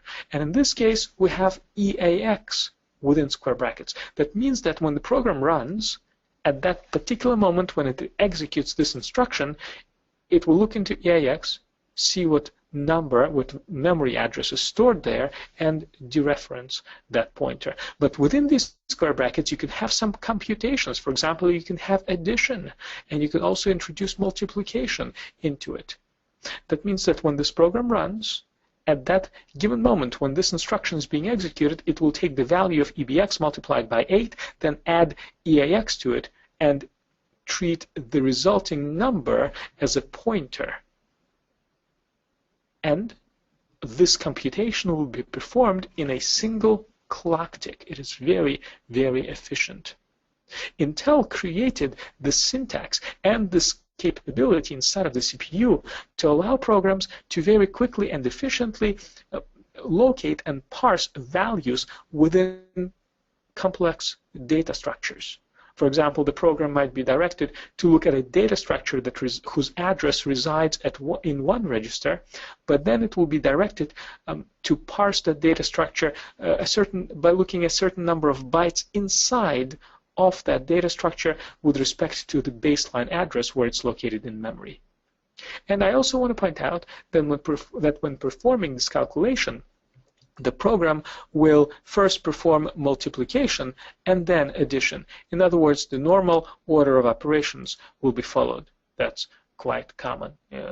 Standard mathematical order of calculations. Multiplication first and then addition. So this is called indirect memory addressing. So we talked about how operands are supplied to these instructions, like move. And now let's talk about the instructions themselves. You will see a number of instructions. Some of them will manipulate data, such as the instruction add, which, as you probably guessed, adds a couple of numbers. Sub means subtract. We'll look at some other instructions, such as Boolean and perhaps OR instructions, as well as shift to the right. Those are instructions that perform mathematical or Boolean computations. There are other instructions that transfer data. For example, move, which we just saw. Exchange, which swaps values of two registers with each other. And then we will also look at instructions that implement conditional statements that are used for changing the flow of the program's execution to jump or to branch into another part of the code. So let's look at some of these instructions. And we're going to start with branching. And look, branching is just a fancy way of saying jumping. There are different kinds of branching instructions. Some of these instructions have their names start with the J character. These are jumps. For example, JMP is an unconditional jump. It'll always jump to the designated memory address when this instruction gets executed. Other jumps are conditional. For instance, JNE stands for jump if not equal. So two values will be compared, and if they're not equal, only then will the jump be taken. There are other types of branching instructions that you've already encountered. For example, a call is just another way of saying jump. When you say call a designated function, what you're basically saying is that you want to jump to the address where that function is stored in memory of a given process. And then at the end of that function, there will be another jump implemented using the instruction ret, or return. Return is another kind of jump that jumps to where the program was called from. Some jumps will be used to implement loops, as you will see shortly, and there's also going to be a specialized instruction called loop that will be another example of a branching instruction. So let's start looking at these. Understanding how or when the program takes an unconditional jump is easy. The answer is always. It will always take the unconditional jump. And that's what JMP and call and ret are about. Much more interesting and a bit more challenging is trying to figure out how to read the meaning of the conditional jumps. And let me show you some of these jumps by taking you to page 51 in your course books. These conditional jumps, their names will start with the character J, and following that character there will be characters that represent the abbreviation of the meaning of the jump. For example, JA means jump if above. JNZ is jump if not 0. And these can get a little bit funky, like JNGE, jump if not greater than or equal to. I want to point out here that there are variations that might confuse some people when you see that you can have above and greater than. And there's also below and less than. And some people might get a bit confused. How's above different from greater than? And how's below different from less than? And from a logic perspective, they're not different at all. They're actually the same thing. Logically speaking, when two numbers are compared, it's equivalent to say, is one above the other? Or is one greater than the other? But where the distinction does come into play is where the program looks at a number that might contain a sign, positive versus negative. And above and below is used when the program needs to treat contents of registers as containing unsigned integers, while greater than or less than are used when the program is instructed to treat contents of those registers as containing signed integers. And we'll talk about signed versus unsigned integers in a few minutes, and this will become a bit more clear to you. But before we get there, I want to make sure that you understand how to make sense of these abbreviations. Because imagine somebody comes over to you on the street and they say jump if above. I mean, I know that'd be a weird thing to say to a stranger, but beyond that, if somebody tells you jump if above, you won't know what they want you to do. Jump if above what? That's not a full English sentence. Tell me what the subject is. What am I comparing here? And the reason why I'm pointing this out is that to understand the meaning of a jump, it is not enough to just read the abbreviation of the jump itself. You will also need to look above to find the nearest Boolean or arithmetic calculation that affects the condition that the jump evaluates. So let's take a look at slide 50 in your books if you're following there. When I say a Boolean or arithmetic calculation, I mean an instruction such as add, for example.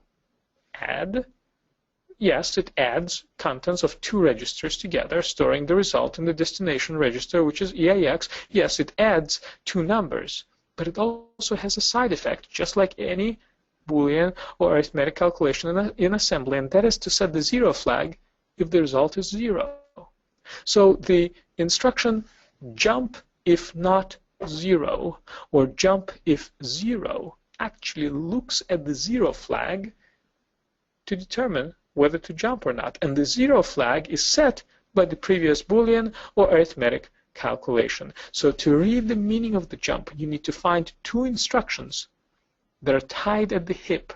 The instruction that sets the register values, such as add or subtract or and the instruction whose name begins with a J that contains the abbreviation that shows you the logic of the jump itself. Now, let's talk a bit about how you might compare two numbers. Now, as a human being, you inherently know already that 5 is greater than 3, for example. But how might a computer determine that 5 is greater than 3? Well, the way that a computer program can do it is by subtracting 5 from 3. And if that subtraction takes us into negative space, or in other words, if the carryover flag would need to be set, then the program knows that we're subtracting a larger number from a smaller one. Or, in other words, that's how the program knows that 5 is greater than 3. So when you're comparing two numbers, you can determine whether one is larger than the other by subtracting them from each other. But if the program actually used the instruction sub to perform the comparison, then one of those registers would get modified. Because if you sub, let's say, EAX from ECX, the result of the subtraction will be stored in the register EAX, and thus it will get modified. What if you just want to compare the contents of two registers without modifying any of them? Well, for that purpose, and for that purpose alone, Intel created the instruction CMP, compare. Now, compare compares two numbers. But if you're wondering how that works behind the scenes, you should know that actually behind the scenes, the processor will use sub. It'll pretend to subtract the two numbers, but it'll leave the two registers alone. It will simply set the 0 flag and the carryover flag, so that afterwards the program can invoke something like jump if above, which will look at the corresponding flags to determine whether they compare or the subtract behind the scenes, set them. And that's how it will determine whether one number is larger than the other. Along these lines, how might you determine whether a given register contains 0 or not? In fact, that is a very common question that a program wants to ask. Is EAX, for example, 0 or not? Well, the way to test whether a register is 0 is actually to AND it with itself. And AND, the Boolean AND operation, has this interesting property, which you can validate if you remember your Boolean tables, that if you AND a register with itself, the result will be 0 if the register contains 0, and the result will always be 1 if the register does not contain 0. So a way to test whether a register is a 0 is to AND it with itself and see whether the result is 0. And that's what test does. Test ANDs a register with itself. But if you use the AND operation, that would have stored the result of your comparison or of your test into the register itself, thus sometimes modifying the register. And if you just want to check the contents of the register without messing with its value, you would use test. So this can get a little bit confusing, especially if you're seeing this for the first time. And so the best way to learn how to read these jumps is through practice. And so let me walk you through this example. This set of assembly instructions was taken from some generic synfletting tool. So on the top of the slide, we've got a jump instruction, JMP. Now this one is easy and perhaps therefore a bit boring to read. JMP will always jump to the designated address. In other words, if this instruction is going to be executed, the program will always jump to 401 8D8, 8D9 rather. Okay, that's it. That's all I need to know about this program or about this instruction. Now, let's take a look at the other set of instructions that are at the bottom of the slide. Now here, we've got two conditional jumps. Both of them are JZ. And if you look at the abbreviation legend on the earlier slide, or you might already remember this, JZ stands for jump if 0. So if something is 0, the program is instructed to jump to 4038BE. Now, if what is 0, what are we looking at? Well, you need to look above for the nearest Boolean or arithmetic calculation and see we have test here. Test determines whether the designated register is 0.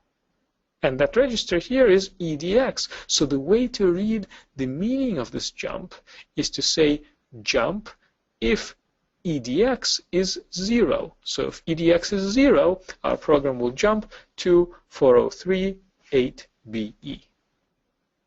The syntax of test is a bit odd because you're testing contents of EDX, and sometimes people wonder, well, why is EDX listed twice?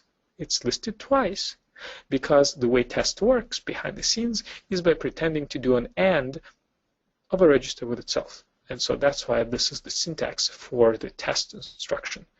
It is going to be the register being tested with itself. Let's take a look at the conditional jump at the bottom here of this code section. Again, we're looking at JZ, jump if 0. And if you're wondering, what are we comparing here? What are we looking at? Well, look above, and here we have dec, which means decrement. We're decreasing something by 1. That's what dec does. Specifically, we're decreasing contents of the register ECX.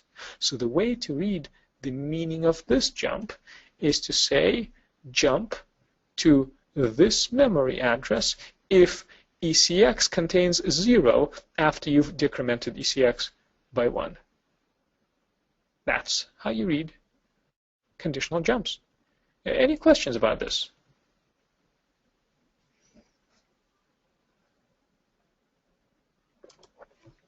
Well,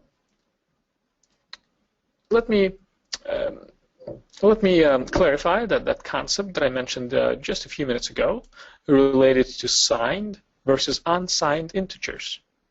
Consider your typical 32-bit register, such as EAX. If you use up all of its bits for storing the desired number, then the values that you can store in that register range from 0, where all of the bits within that register are set to 0, or you could set all of the bits in that register to 1. And if you convert that from binary into decimal, that will correspond to the value 4,294,000. No, wait, what? 4,294,967,295, which is a fun number to remember if you're a trivia buff, I suppose. But what if you wanted to store a negative number in that register? Well, what you could do then is leave one of the bits to represent the sign.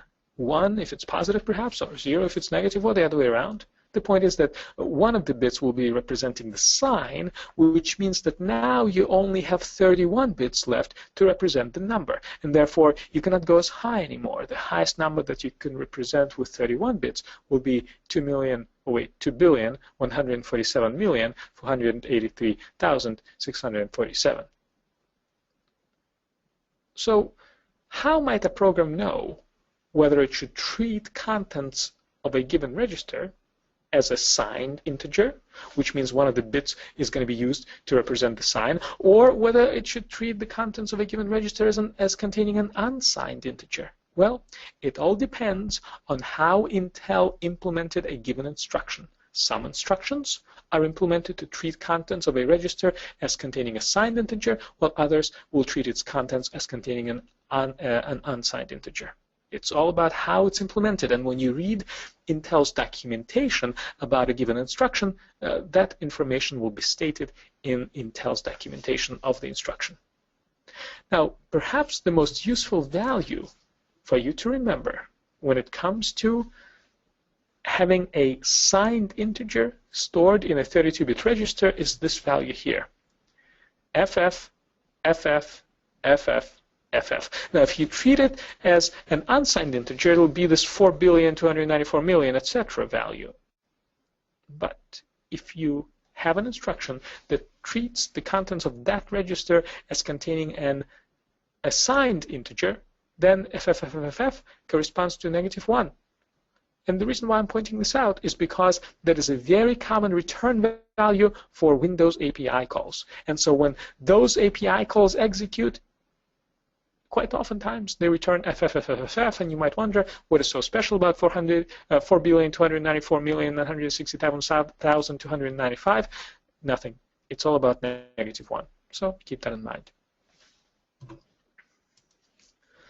So here's what I'd like to do now. I've got this exercise, 2.2, and I wanted to use this as an opportunity to reinforce the idea of reading conditional jumps. So what I'm going to do is take a look at a couple of jumps that are designated as interesting according to this exercise. And I think this exercise asks you to look at 3 jumps. I'm going to look at just 2 of them, and this way I'll give you something to examine on your own when you work on this exercise in your own lab. So this is exercise 2.2. It's documented in a good level of detail in your workbook. Or if you want just a high level of detail, you would look into your course book. So let me take you into my analysis lab. I'm going to get rid of 9.exe because instead in this exercise, which is exercise 2.2, I'm asked to look at another malware sample called delta.exe.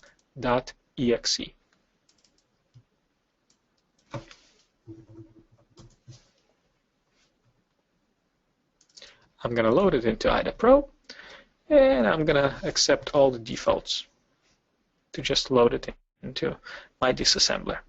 Now, this instruction asks you to take a look at a very specific function whose address is presented in your course books on page 56. Let me take a look there.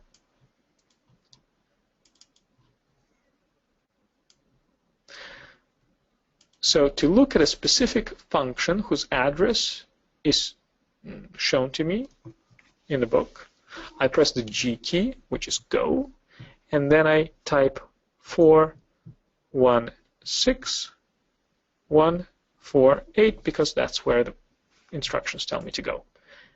Okay, and I think I mistyped it, so let me try this again. 416.148. Nope, here I am.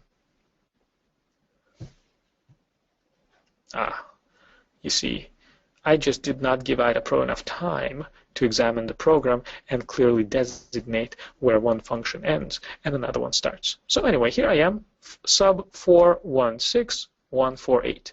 And at this point, I don't really care what this function does. I'm just using it as an opportunity to learn how to read conditional jumps. So one of the questions that the exercise asks you is to identify the number of conditional jumps in this function. And I'm going to leave that one up to you. You'll need to go through the function to count those jumps, and the answer to the exercise and to this question is going to be in your books. Now, perhaps more interestingly, the book asks you to take a look at a few jumps and to determine the meaning of that jump. In other words, could you examine the assembly code that implements that jump and write out the meaning of the jump as a single English sentence? So let's take a look at the first conditional jump. According to the book, that jump is at the address 416.1DF. Here it is. So here's JNZ, which means jump if not 0. So if something else is not 0, our program will jump to 416.1D5. Notice that IDA Pro is quite interactive. So if you hover over an address of some code, IDA Pro gives you a preview of what code resides there. And sometimes that could be quite useful. Also notice that where the jump originates, we have a dashed arrow that's pointing us in the direction where the program will jump. And a dashed arrow means that this is a conditional jump.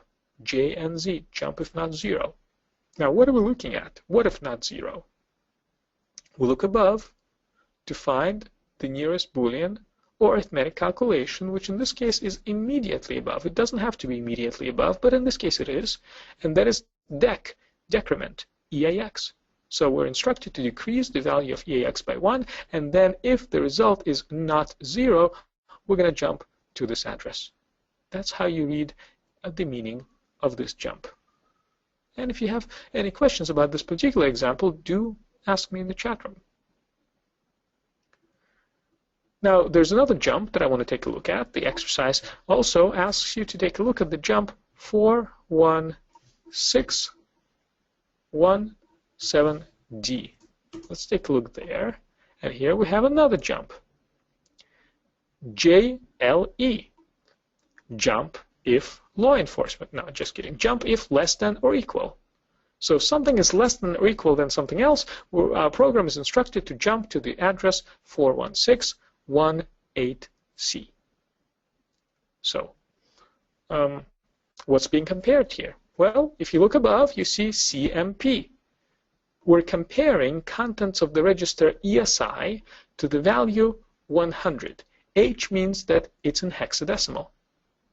Now, IDA Pro by default will typically show you numbers as hexadecimal, but sometimes it is easier for us to look at these numbers differently. So you can right-click on a given number, and you can tell IDA Pro to represent it as decimal, which apparently is 256, or octal if you're that kind of a person who likes octal, or even binary. So you can choose how you want to see a given number, 256 in decimal or 100 in hexadecimal. Those are commonly used choices. So that's how you read the meaning of this jump. Jump if ESI is less than or equal to 100 in hexadecimal. Let me know if you have any questions about this particular example. And so this exercise asks you about one other jump within this function, but I'm going to leave that one up to you, and the answer to that question you will find in your books. I am going to go back to my slide because I want to talk about how these jumps are actually used to do something meaningful within a program. Because after all, a jump is just a couple of instructions which form a building block for doing something a bit more useful. So we're going to talk about how these conditional jumps can be used to implement branching instructions.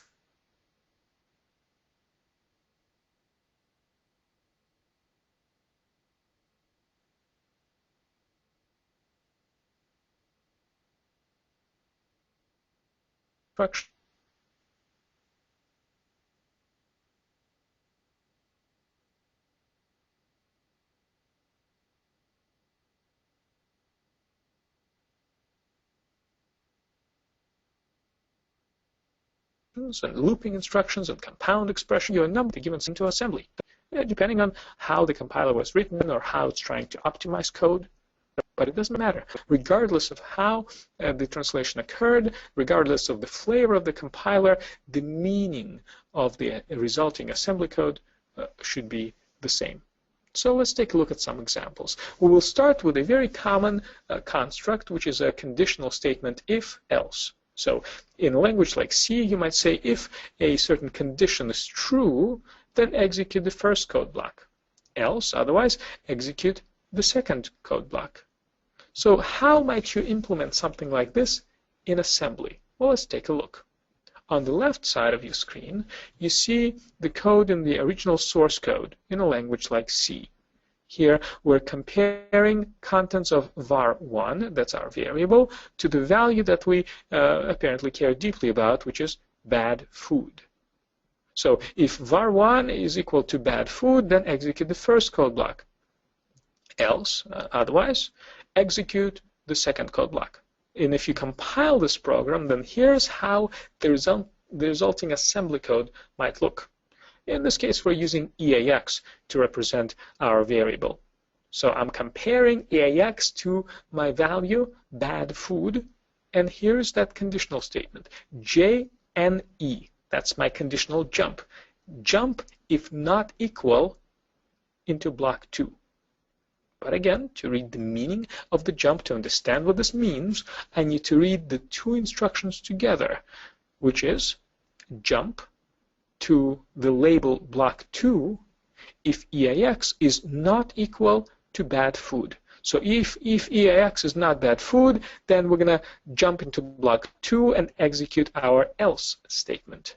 And if we did not jump away, then, well, EAX must be equal to bad food. We're going to execute the first code block, and notice that then there's a jump, an unconditional jump to the end, which skips over block 2 because only one or the other should be executed. And this is quite common what you're seeing here, your basic if-else statement. Now, as a reverse engineer, you'll be looking at these assembly instructions, trying to make sense of them, and you will see that there's a conditional statement, a conditional jump that determines whether block 1 or block 2 will be executed. And that's how you will recognize this pattern of a typical if-else statement. And as you look at this example, please let me know in the chat room if you have any questions about anything that you're seeing here on your screens. These conditional statements could be nested. So let me show you a slightly more complex version of this example. But before I do that, let me answer the question here that that Derek asked. He's saying that we're not seeing any return instructions. So let me clarify why that is. Take a look at this. We don't see the return instructions because they're not necessary, because the program implements jumps using another type of jump instructions here. Notice that these are not function calls. We're just jumping into a block of code. And so, look, if we say if EAX is not bad food, then we're using this instruction to jump into block 2.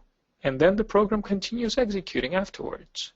If, on the other hand, we do not skip over block 1, then we will execute the code within block 1, and then at the end there's a jump that skips over block 2 to the label called end. These are not function calls. These are just labels that represent some addresses. These, inside of the program, will be some numbers. And so there is really no need to jump using a return, because instead here we're jumping using the traditional J instructions. A return would be the kind of jump that you would see at the end of a function, and these are not function calls.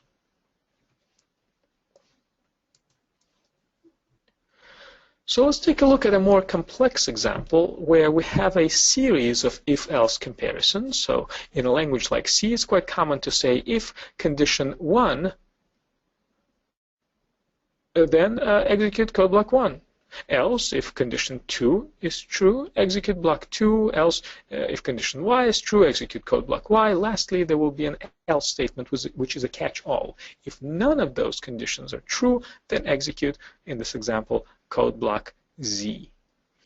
So how would this get translated into assembly? Well, let's take a look. Here we have our variable A. We're saying if A is 1, execute the first code block, else, otherwise. If A is 2, execute the second code block, else. If none of those match, if a variable A is neither 1 or 2, then execute the third code block. And if you look at the right side of the screen, you will see that the way that this code gets translated into assembly by a compiler is not unlike the example that you saw earlier. Look at this. We've got our label that represents the first if statement. We're comparing EAX to 1, and we have JNE, jump if not equal. So if EAX is not equal to 1, we're going to jump to the second if. But if we did not jump to the second if, that means that EAX must have been equal to 1, and so we're going to execute our first code block and then jump all the way to the end, skipping over the second if, because only one or the other should be executed. Now, if we jumped here, then we're going to say compare EAX to 2. And if EAX is not equal to 2, then the program is instructed to jump to the else statement. Otherwise, it's going to stay here and execute the second code block.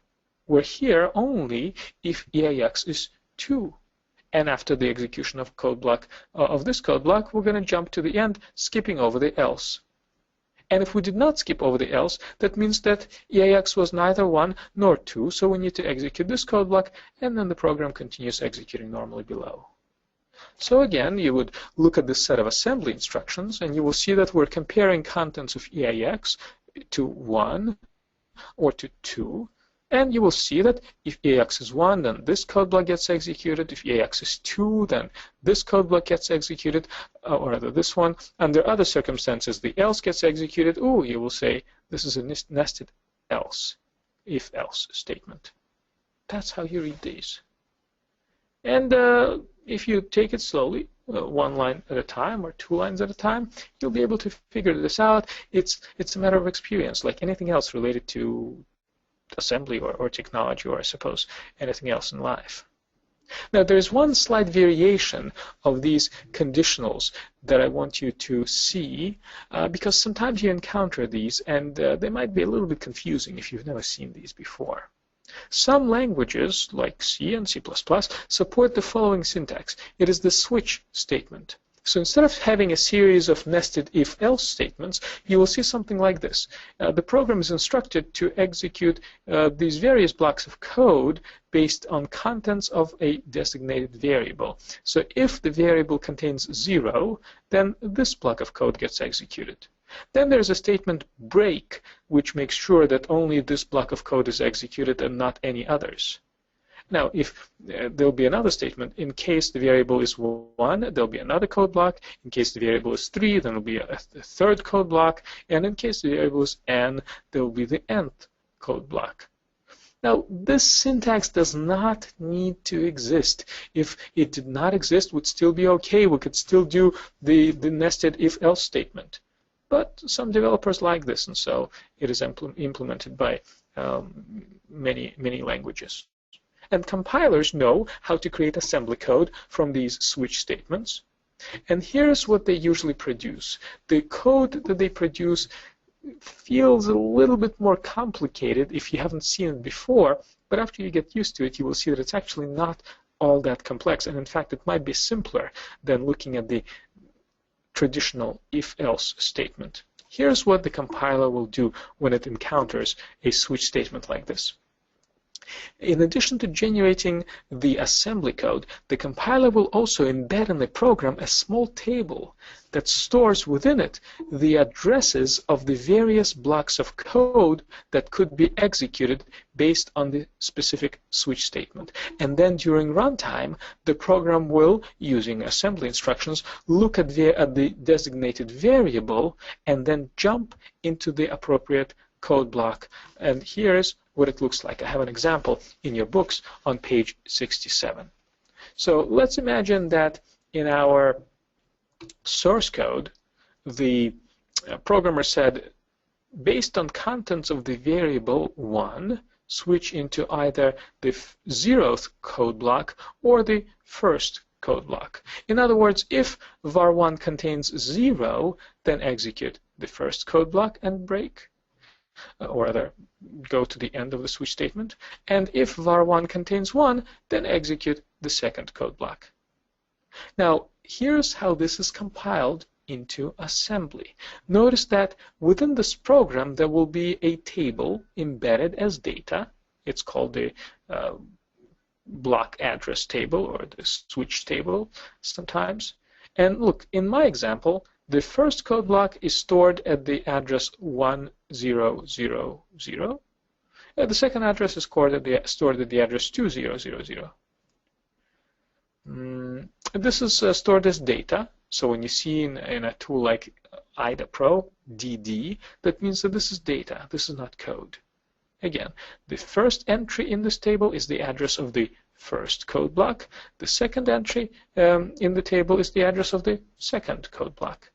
Now look at the code that will be generated to make use of this table. We're using the register EAX to represent our variable. And first, it's being compared to 1. This represents the highest address, or rather the highest value, that the developer expected to see in this statement. In this case, it is 1, because there is 0 and 1. And then we're saying jump to the end if EAX is above 1. In other words, if EAX contains a value that's out of the expected bounds, then let us not try to perform any more jumps. Let us just skip over the switch statement. But if EAX is not above 1, in other words, if EAX is 0 or 1, then we see an unconditional jump. And here's the syntax that takes a little bit of getting used to. First, outside of the square brackets, you have a label that represents the table, that in this case is called code block address table. Then, within square brackets, you have the indirect memory address computation that will be performed during runtime. And the program is instructed to go into the address that is stored at EAX times 4 within this table. Let me explain to you what that means. Look, in this example, EAX can contain either 0 or 1. Because if it contains any other values, then we're not going to be doing this. We will have jumped all the way to the end. So look at this. Let's say EAX is 0. Then 0 times 4 is 0. And the program is instructed to look into the 0th offset within that table. The 0th offset is in the very beginning, which will contain the address 1000, and so our program will jump to 1000, which represents the first code block. Mission accomplished. Alternatively, what if EAX contained 1?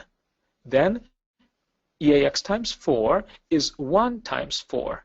So we're going to be reading 4 bytes into the table starting from its beginning. And guess what? Each element in the table is 32 bits, which is 4 bytes. So each address stored in the table represents 4 bytes. So if we're going to be reading 1 times 4, we're going to skip past the first element, and this will bring us to the second element, which contains 2000. So we're going to jump to 2000, executing code block 2, which is exactly what we wanted. We wanted to execute code block 2 if our variable contains the value of 1. And so this is what you will see in your disassembler. As I said, if you have never seen this before, it looks a little bit confusing, but after a while you will see that this is actually a bit easier to read, at least to me, than the traditional if-else statements. And so those of you who are interested in becoming familiar with a jump table will have an optional exercise that I do encourage you to take a look at, perhaps after this session. But you know what? Now feels like a pretty good time for us to take a 10-minute break. So either get a bit of a rest, or ask me questions, or perhaps take a look at exercise 2.3 in your books. So let's pause for 10 minutes, and then we're going to resume by looking at more assembly instructions.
It's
not my type.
All right, folks. So, well, let's continue our discussion of the assembly language.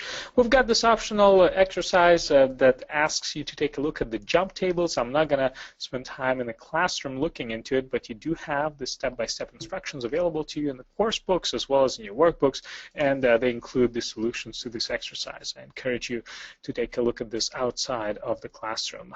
But what I do want to talk about in this live session is how conditional jumps are used to implement loops, because you will see loops quite a bit when looking at malicious software. There'll be a number of actions that a malicious program might need to take multiple times, whether it's trying to launch a denial of service attack against somebody and therefore is trying to send packets over and over and over and over again, or whether it's a keylogger that's trying to determine whether the various keys on a keyboard are pressed at any given moment.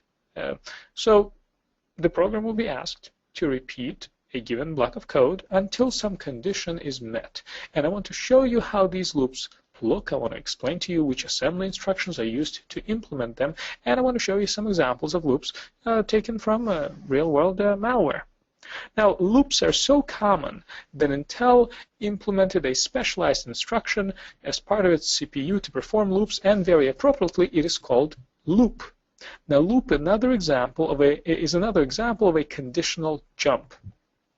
But loop is very special in that it performs a set of things, a set of instructions in one clock tick behind the scenes.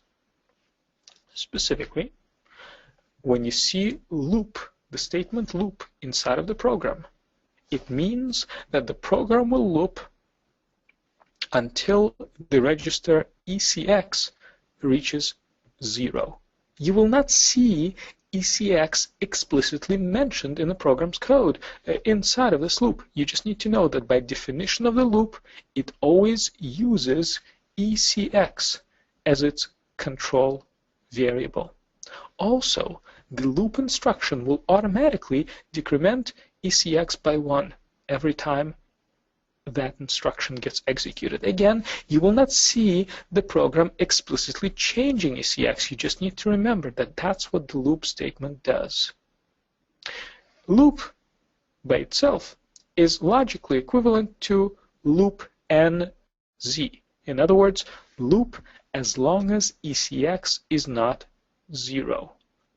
Loop NZ as well as loop will decrease ECX by 1, and then it will see whether ECX became 0. And if it did, it will stop looping.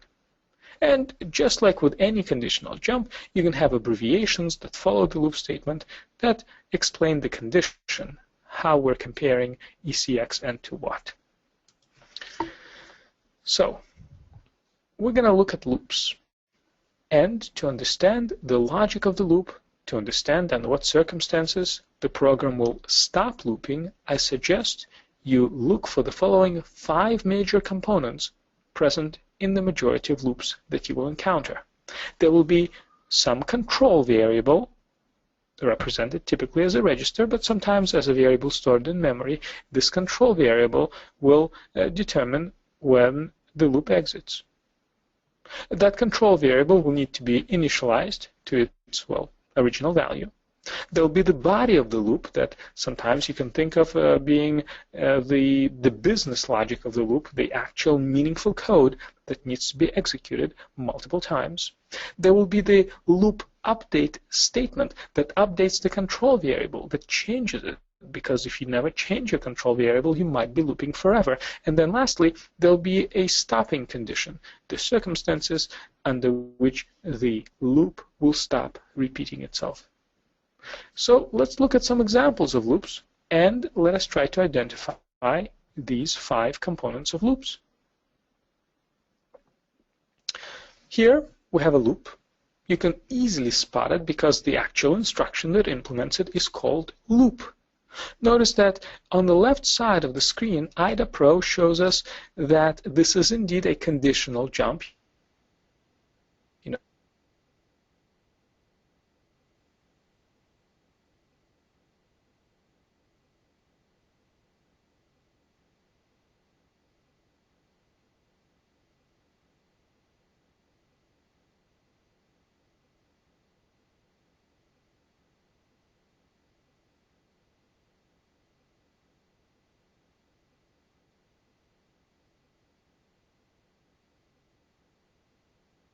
it's a conditional jump because of the dashed arrow instruction. The control variable will be ECX.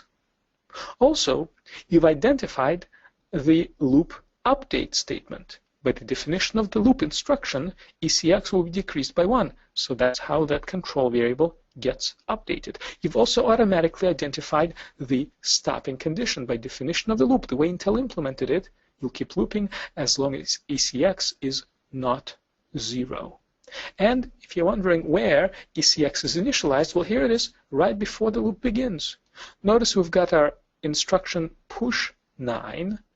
That takes the value 9 and puts it on top of the stack. Pop is the opposite of push. Push places the designated value on top of the stack. Pop grabs it from that top of the stack and puts that value into the designated register, which in this case is ECX. So after these two instructions execute, ECX will contain 9. Then we're going to execute these 3 instructions that represent the body of the loop. Then we're going to decrease ECX by 1 and then continue looping until ECX reaches 0. That means that we're going to execute this loop when ECX is 9, 8, 7, 6, etc. In other words, we're going to run this loop 9 times because as soon as ECX reaches 0, we stop looping. Hey, does anybody see anything strange with the way that our control variable was initialized here? Anything strange about this?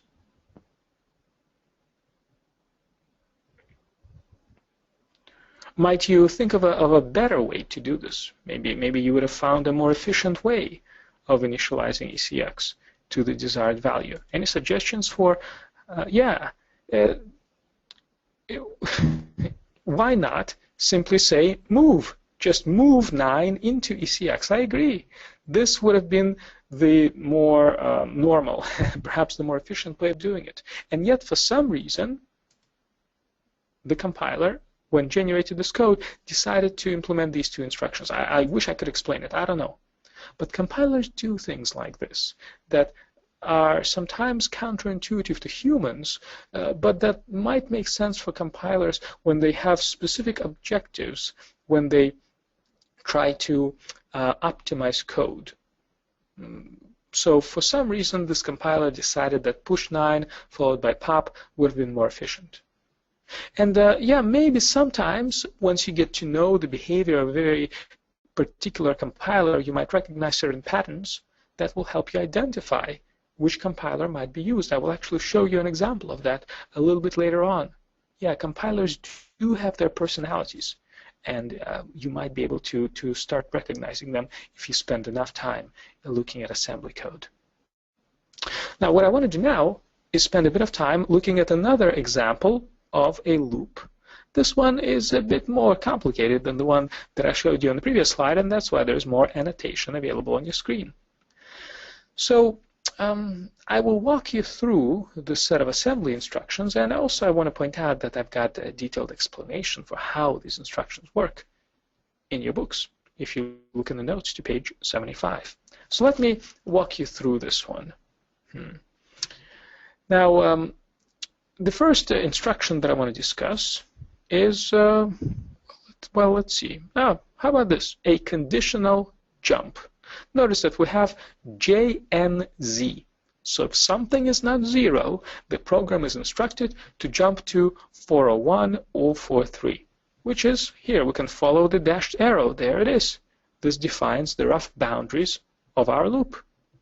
So if we're looking for the 5 core elements of the loop, we've identified, well, at least one of them. We've identified the boundaries, and actually we've also identified the conditional statement. That's the second element of a loop. JNZ. Now, what is it that we're looking at? Well, we're looking at contents of the register CL. In other words, if CL is not 0, we're going to jump. In other words, we're going to stop looping as soon as CL reaches 0. Now, let's take a look at what defines CL. Well, notice that we have this move instruction here. We're moving something into the register CL. What is that something? Well, it is EAX in square brackets. The fact that EAX is in square brackets tells us that what we're going to place into CL is not contents of EAX, but rather we're going to treat EAX as a pointer. So we're going to place into CL the data that resides at the memory address that is stored in EAX. And then we're going to add 1 to EAX. And then we're going to compare, we're going to test whether CL is 0, and we're going to keep jumping to the top of this loop until eventually CL contains 0 and we stop looping. So let's think about this a bit more. EAX is being used as a pointer, and initially it points to some byte in memory. We read that byte value, we store it into CL, and then we test whether we read 0 or not. And if we did not read 0, then we'll read the nearby byte value. We'll see if that one is 0. And we'll keep reading until eventually we read into CL the value 0, at which point we stop looping. And as you can see in the title of the slide, the purpose of this code is to compute the length of a string. If you consider EAX as a pointer that iterates through characters within a string, 1 character or 1 byte at a time, you will see that we will start EAX with some value that we initially save into the register EDX, and then we increase EAX 1 at a time until eventually we reach the end of the string. The end of the string is designated by the byte whose value is 0. And once we reach the end of the string, we will subtract the initial value of EAX that was saved into EDX from EAX, and the result will tell us how many characters there were within that string. So this is a loop that iterates through characters within a string 1 at a time. And so we've identified the anatomy of the loop and also talked about its purpose. Remember, 5 core elements of the loop. The control variable, which in this case I would say is probably CL, the stopping condition, which is CL being 0. We talked about how CL is initialized. Here it is, using this move instruction. And we talked about how the control variable is changed, which is done indirectly by changing contents of EAX, which makes sure that the next time we read something into CL, we're now reading a different value into it. And of course, we've also identified the boundaries of the loop. So that's how you read loops. Notice that sometimes you will encounter what you saw in the previous example, which is an explicit loop statement, but these loops could also be implemented using the more traditional conditional jump instructions whose names begin with a J character.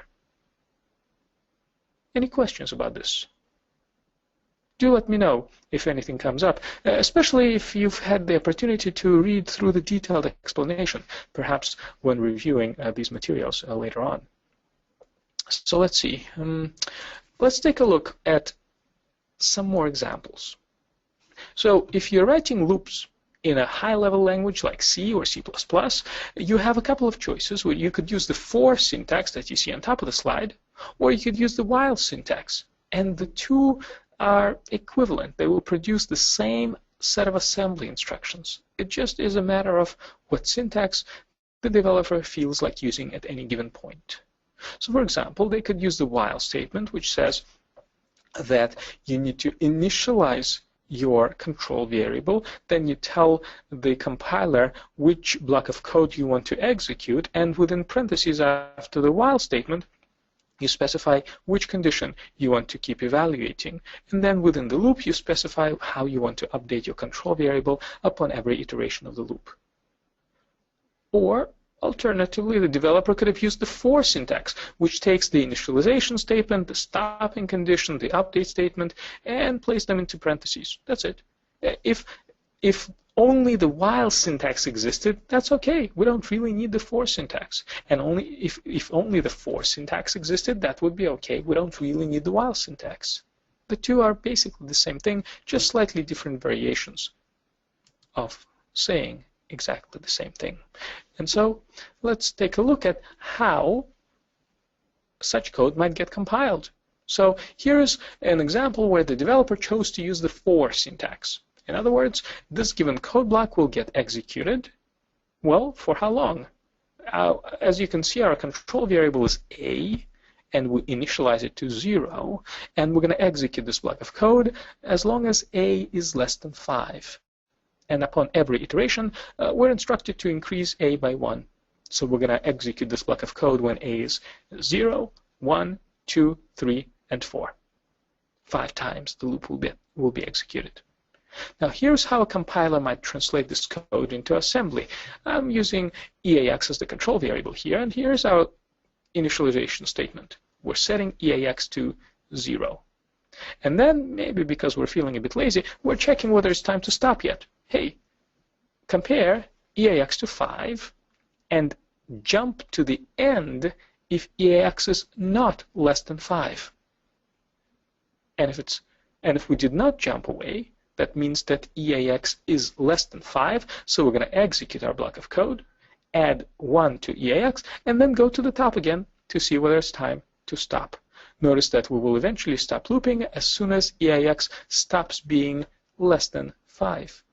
And so you will look at this block of code, you will see that it's the same code repeated multiple times because of this jump statement, and you will then see under what circumstances do we stop looping. We stop looping when EAX is no longer less than 5, and so that would allow you to write down on a piece of paper or perhaps in your mind the original pseudocode.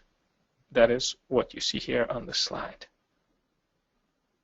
And you might wonder, what if the software engineer here decided to use the while syntax instead of the for syntax? And guess what? It doesn't matter. The two are basically the same thing. And so that's why if you compare the previous slide to this one, you will see that while the syntax in the original source code might look a bit different, the assembly code actually is equivalent. There's a very slight difference here. In fact, in the first case, for some reason, the compiler chose to use JNL, jump if not less than, while in the other case, the compiler chose to use JGE, jump if greater than or equal to. And guess what? JNL is logically equivalent to JGE. It's unclear to me why the compiler decided to use one or the other, but again, compilers tend to do things like that. So in other words, this set of assembly instructions, when you look at it, you really have no way of telling whether the programmer used the while syntax or the for syntax, and it doesn't matter. The logic of the two is the same. Any questions about this set of examples, for versus while? Well, you will encounter loops quite frequently, and so that is why we have an exercise that I want to walk you through quickly in my lab, and I hope that you have some time outside of this class to take a look at it in your lab as well. Because again, it's like reading anything related to assembly, it's all about practice, practice, practice. And so this exercise 2.4 asks you to look at delta.exe, which is the same sample I looked at in the previous exercise, and it asks you to examine this loop that starts at the address 4126F9. And it asks you to identify the core elements of the loop. And so let me take you through this quickly on my screen. I also want to point out, for those of you who will be working on this exercise after class, that disregard the extra credit question. The extra credit question asks you, why do you think this loop exists? What is its purpose? And it's actually quite irrelevant to where we are in the course at a given moment. So I don't want you to get distracted trying to answer this.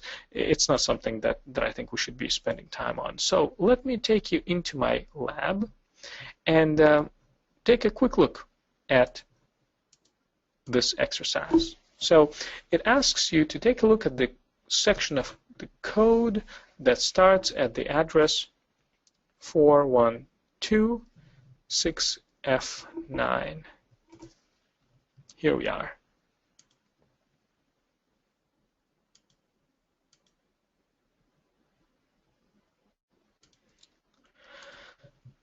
You can see that this looks like a loop because there's an arrow that's going upwards, and not always, but in many cases when you see a dashed arrow going upwards, that indicates a loop. And you can see where that arrow starts. It starts at JNZ. Jump, if not 0. So if something is not 0, EIX will jump to 412.6F9. Notice that IDA Pro will automatically insert these labels for the destinations of the jumps. IDA Pro doesn't know the meaning of this code, and it's just going to then give it this generic looking label called location 412.6F9.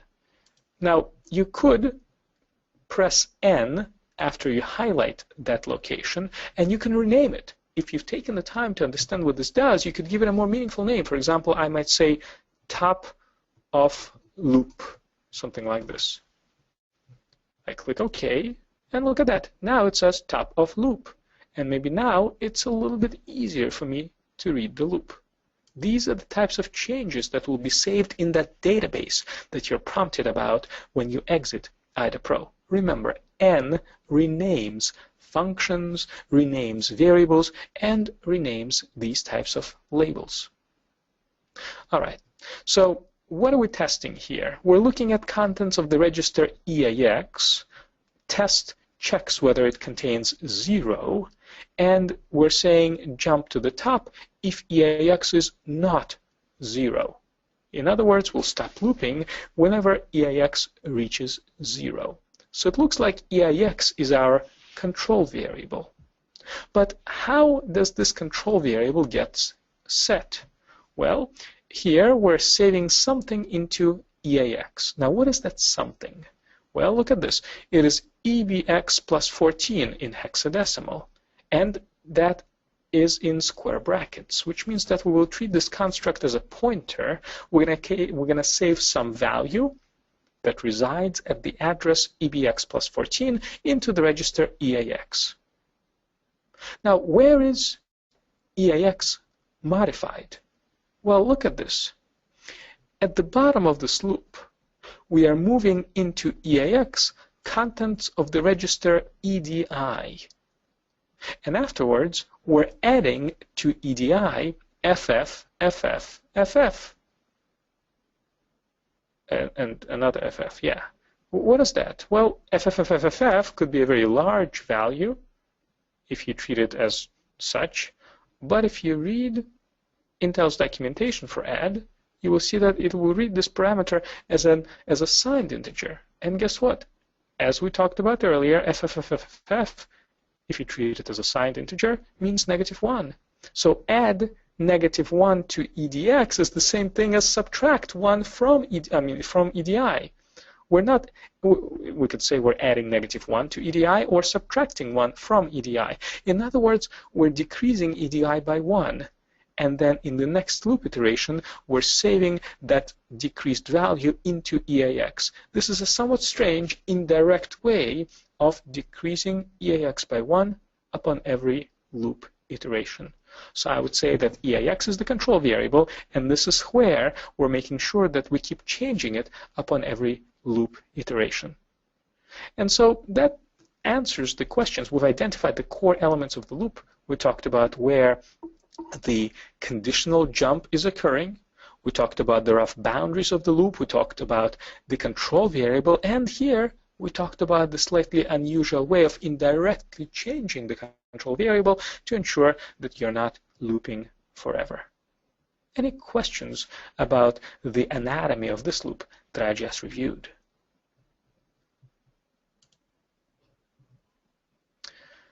I went through this exercise relatively quickly, and this is a pretty complex one. So if this is interesting to you, do take the time to go through this exercise in your own lab outside of the classroom. Now, what I'd like to do now is show you some additional examples. So let me take you past this exercise to page 96 in your course book.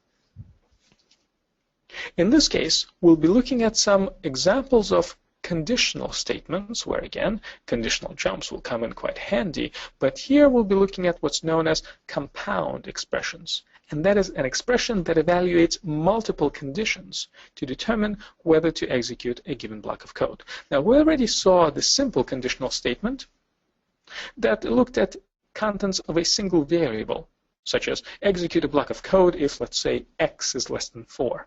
But what if the program wanted to evaluate multiple conditions? For example, you might say execute a given block of code if x is less than 4 and x is greater than 1.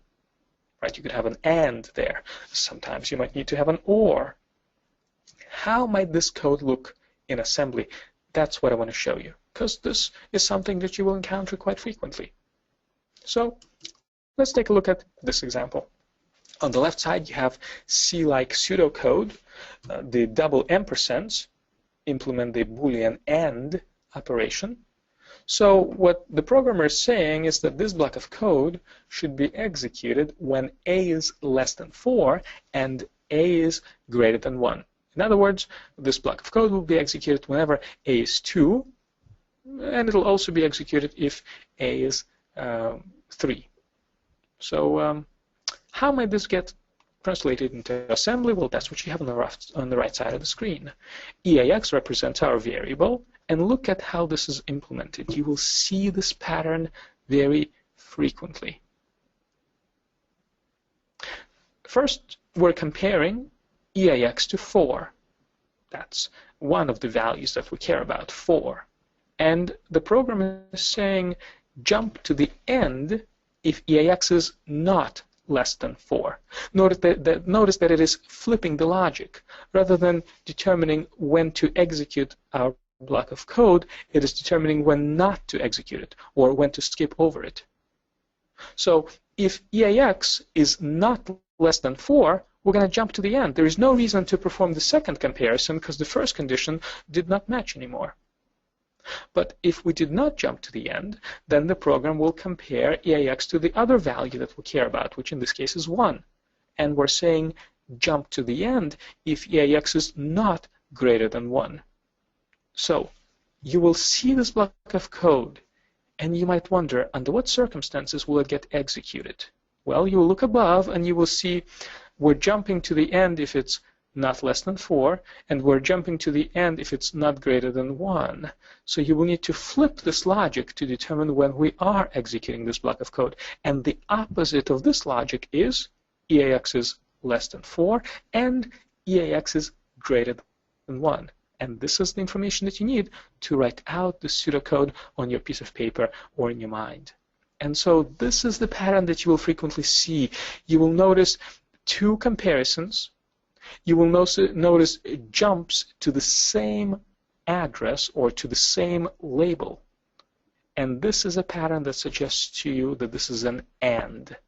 To understand when this block of code gets executed, you will need to flip the logic here, because this logic will typically implement when will you be skipping over this block of code. Again, a little bit tricky if you have not seen this before. So let me show you another example. In this case, the programmer is doing an OR. These double pipes represent the OR. So the programmer is saying execute this block of code when a is less than 4 or when a is greater than 1. Notice that any one of these two conditions being matched is sufficient. Not both of them, any one of them. So look at how this block of code gets generated. First, we're comparing EAX to 4. That's the first value that we might care about. And we're saying jump into block 1 if EAX is less than 4. If EAX is less than 4, great. I know that I need to execute my block of code. I don't need to perform any additional comparisons.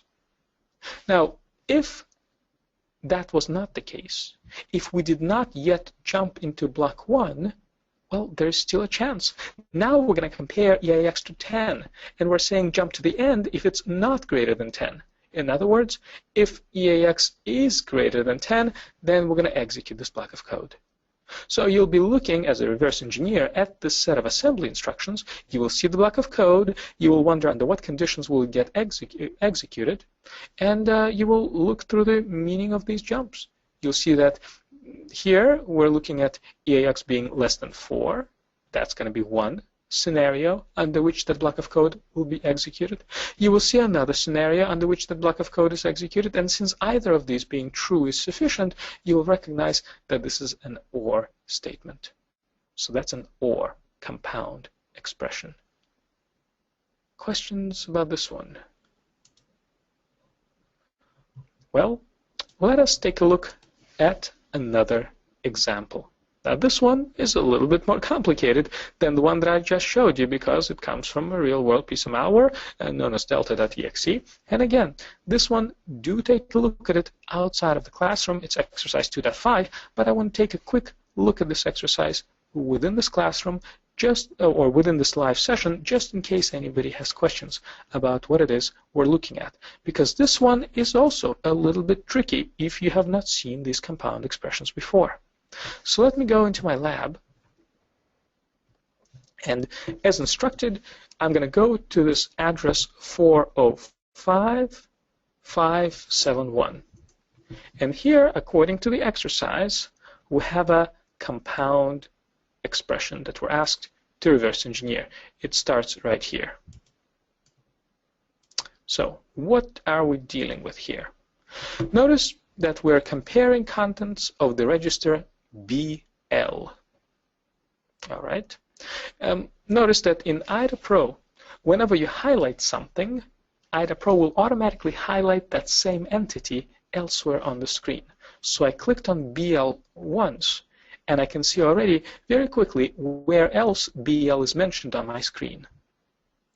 Notice that BL is being compared to two different values. Here in the first case, I've got BL being compared to 30 in hexadecimal, and there's also BL being compared to 39 in hexadecimal. So in the first case, I'm saying jump to this memory address if BL is below 30 in hex. Right? That's what JB means, jump if below. So if BL is less than 30 in hex, we're going to jump to this address. Also, we're going to jump to that same address if BL is above 39 in hex. So if you scroll down just a little bit, you will see that label here. And here's a block of code that we're skipping over. So you might wonder, under what circumstances will the program execute this block of code? Under what circumstances will it not jump over it? Well, to define that logic, you will need to reverse or flip the logic of the conditional jumps above.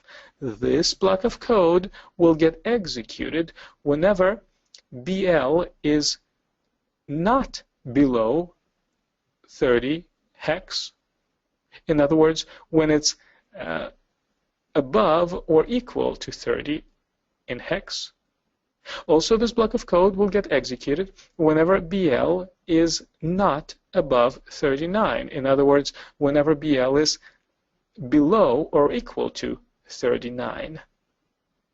Notice that both of these flipped conditions need to be true for this block of code to get executed. That tells me that this is an AND operation. And this pattern is consistent with AND. I shared that with you in the previous example. We've got two different jumps going into the same location. Typically, that means it's a compound AND expression. And what is in the first block of code will typically represent the else statement, and the second block of code, I'm sorry, no, I misspoke. The first block of code will represent the if statement, and the second block of code will represent the else statement. So in other words, if BL is above or equal to 30, and if BL is less than or equal to 39 in hex, then execute this block of code. Otherwise, execute that block of code. And sometimes looking at these in hex might be a bit complex, so you might prefer to look at this in decimal. And you might wonder, what is so special about 48 and 57 in decimal? Any ideas what's so special about these particular values? 48 and 57 in decimal. Why might the program care about these specific values?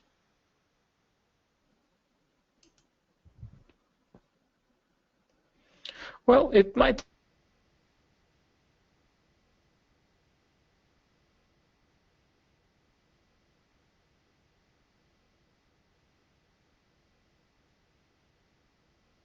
take a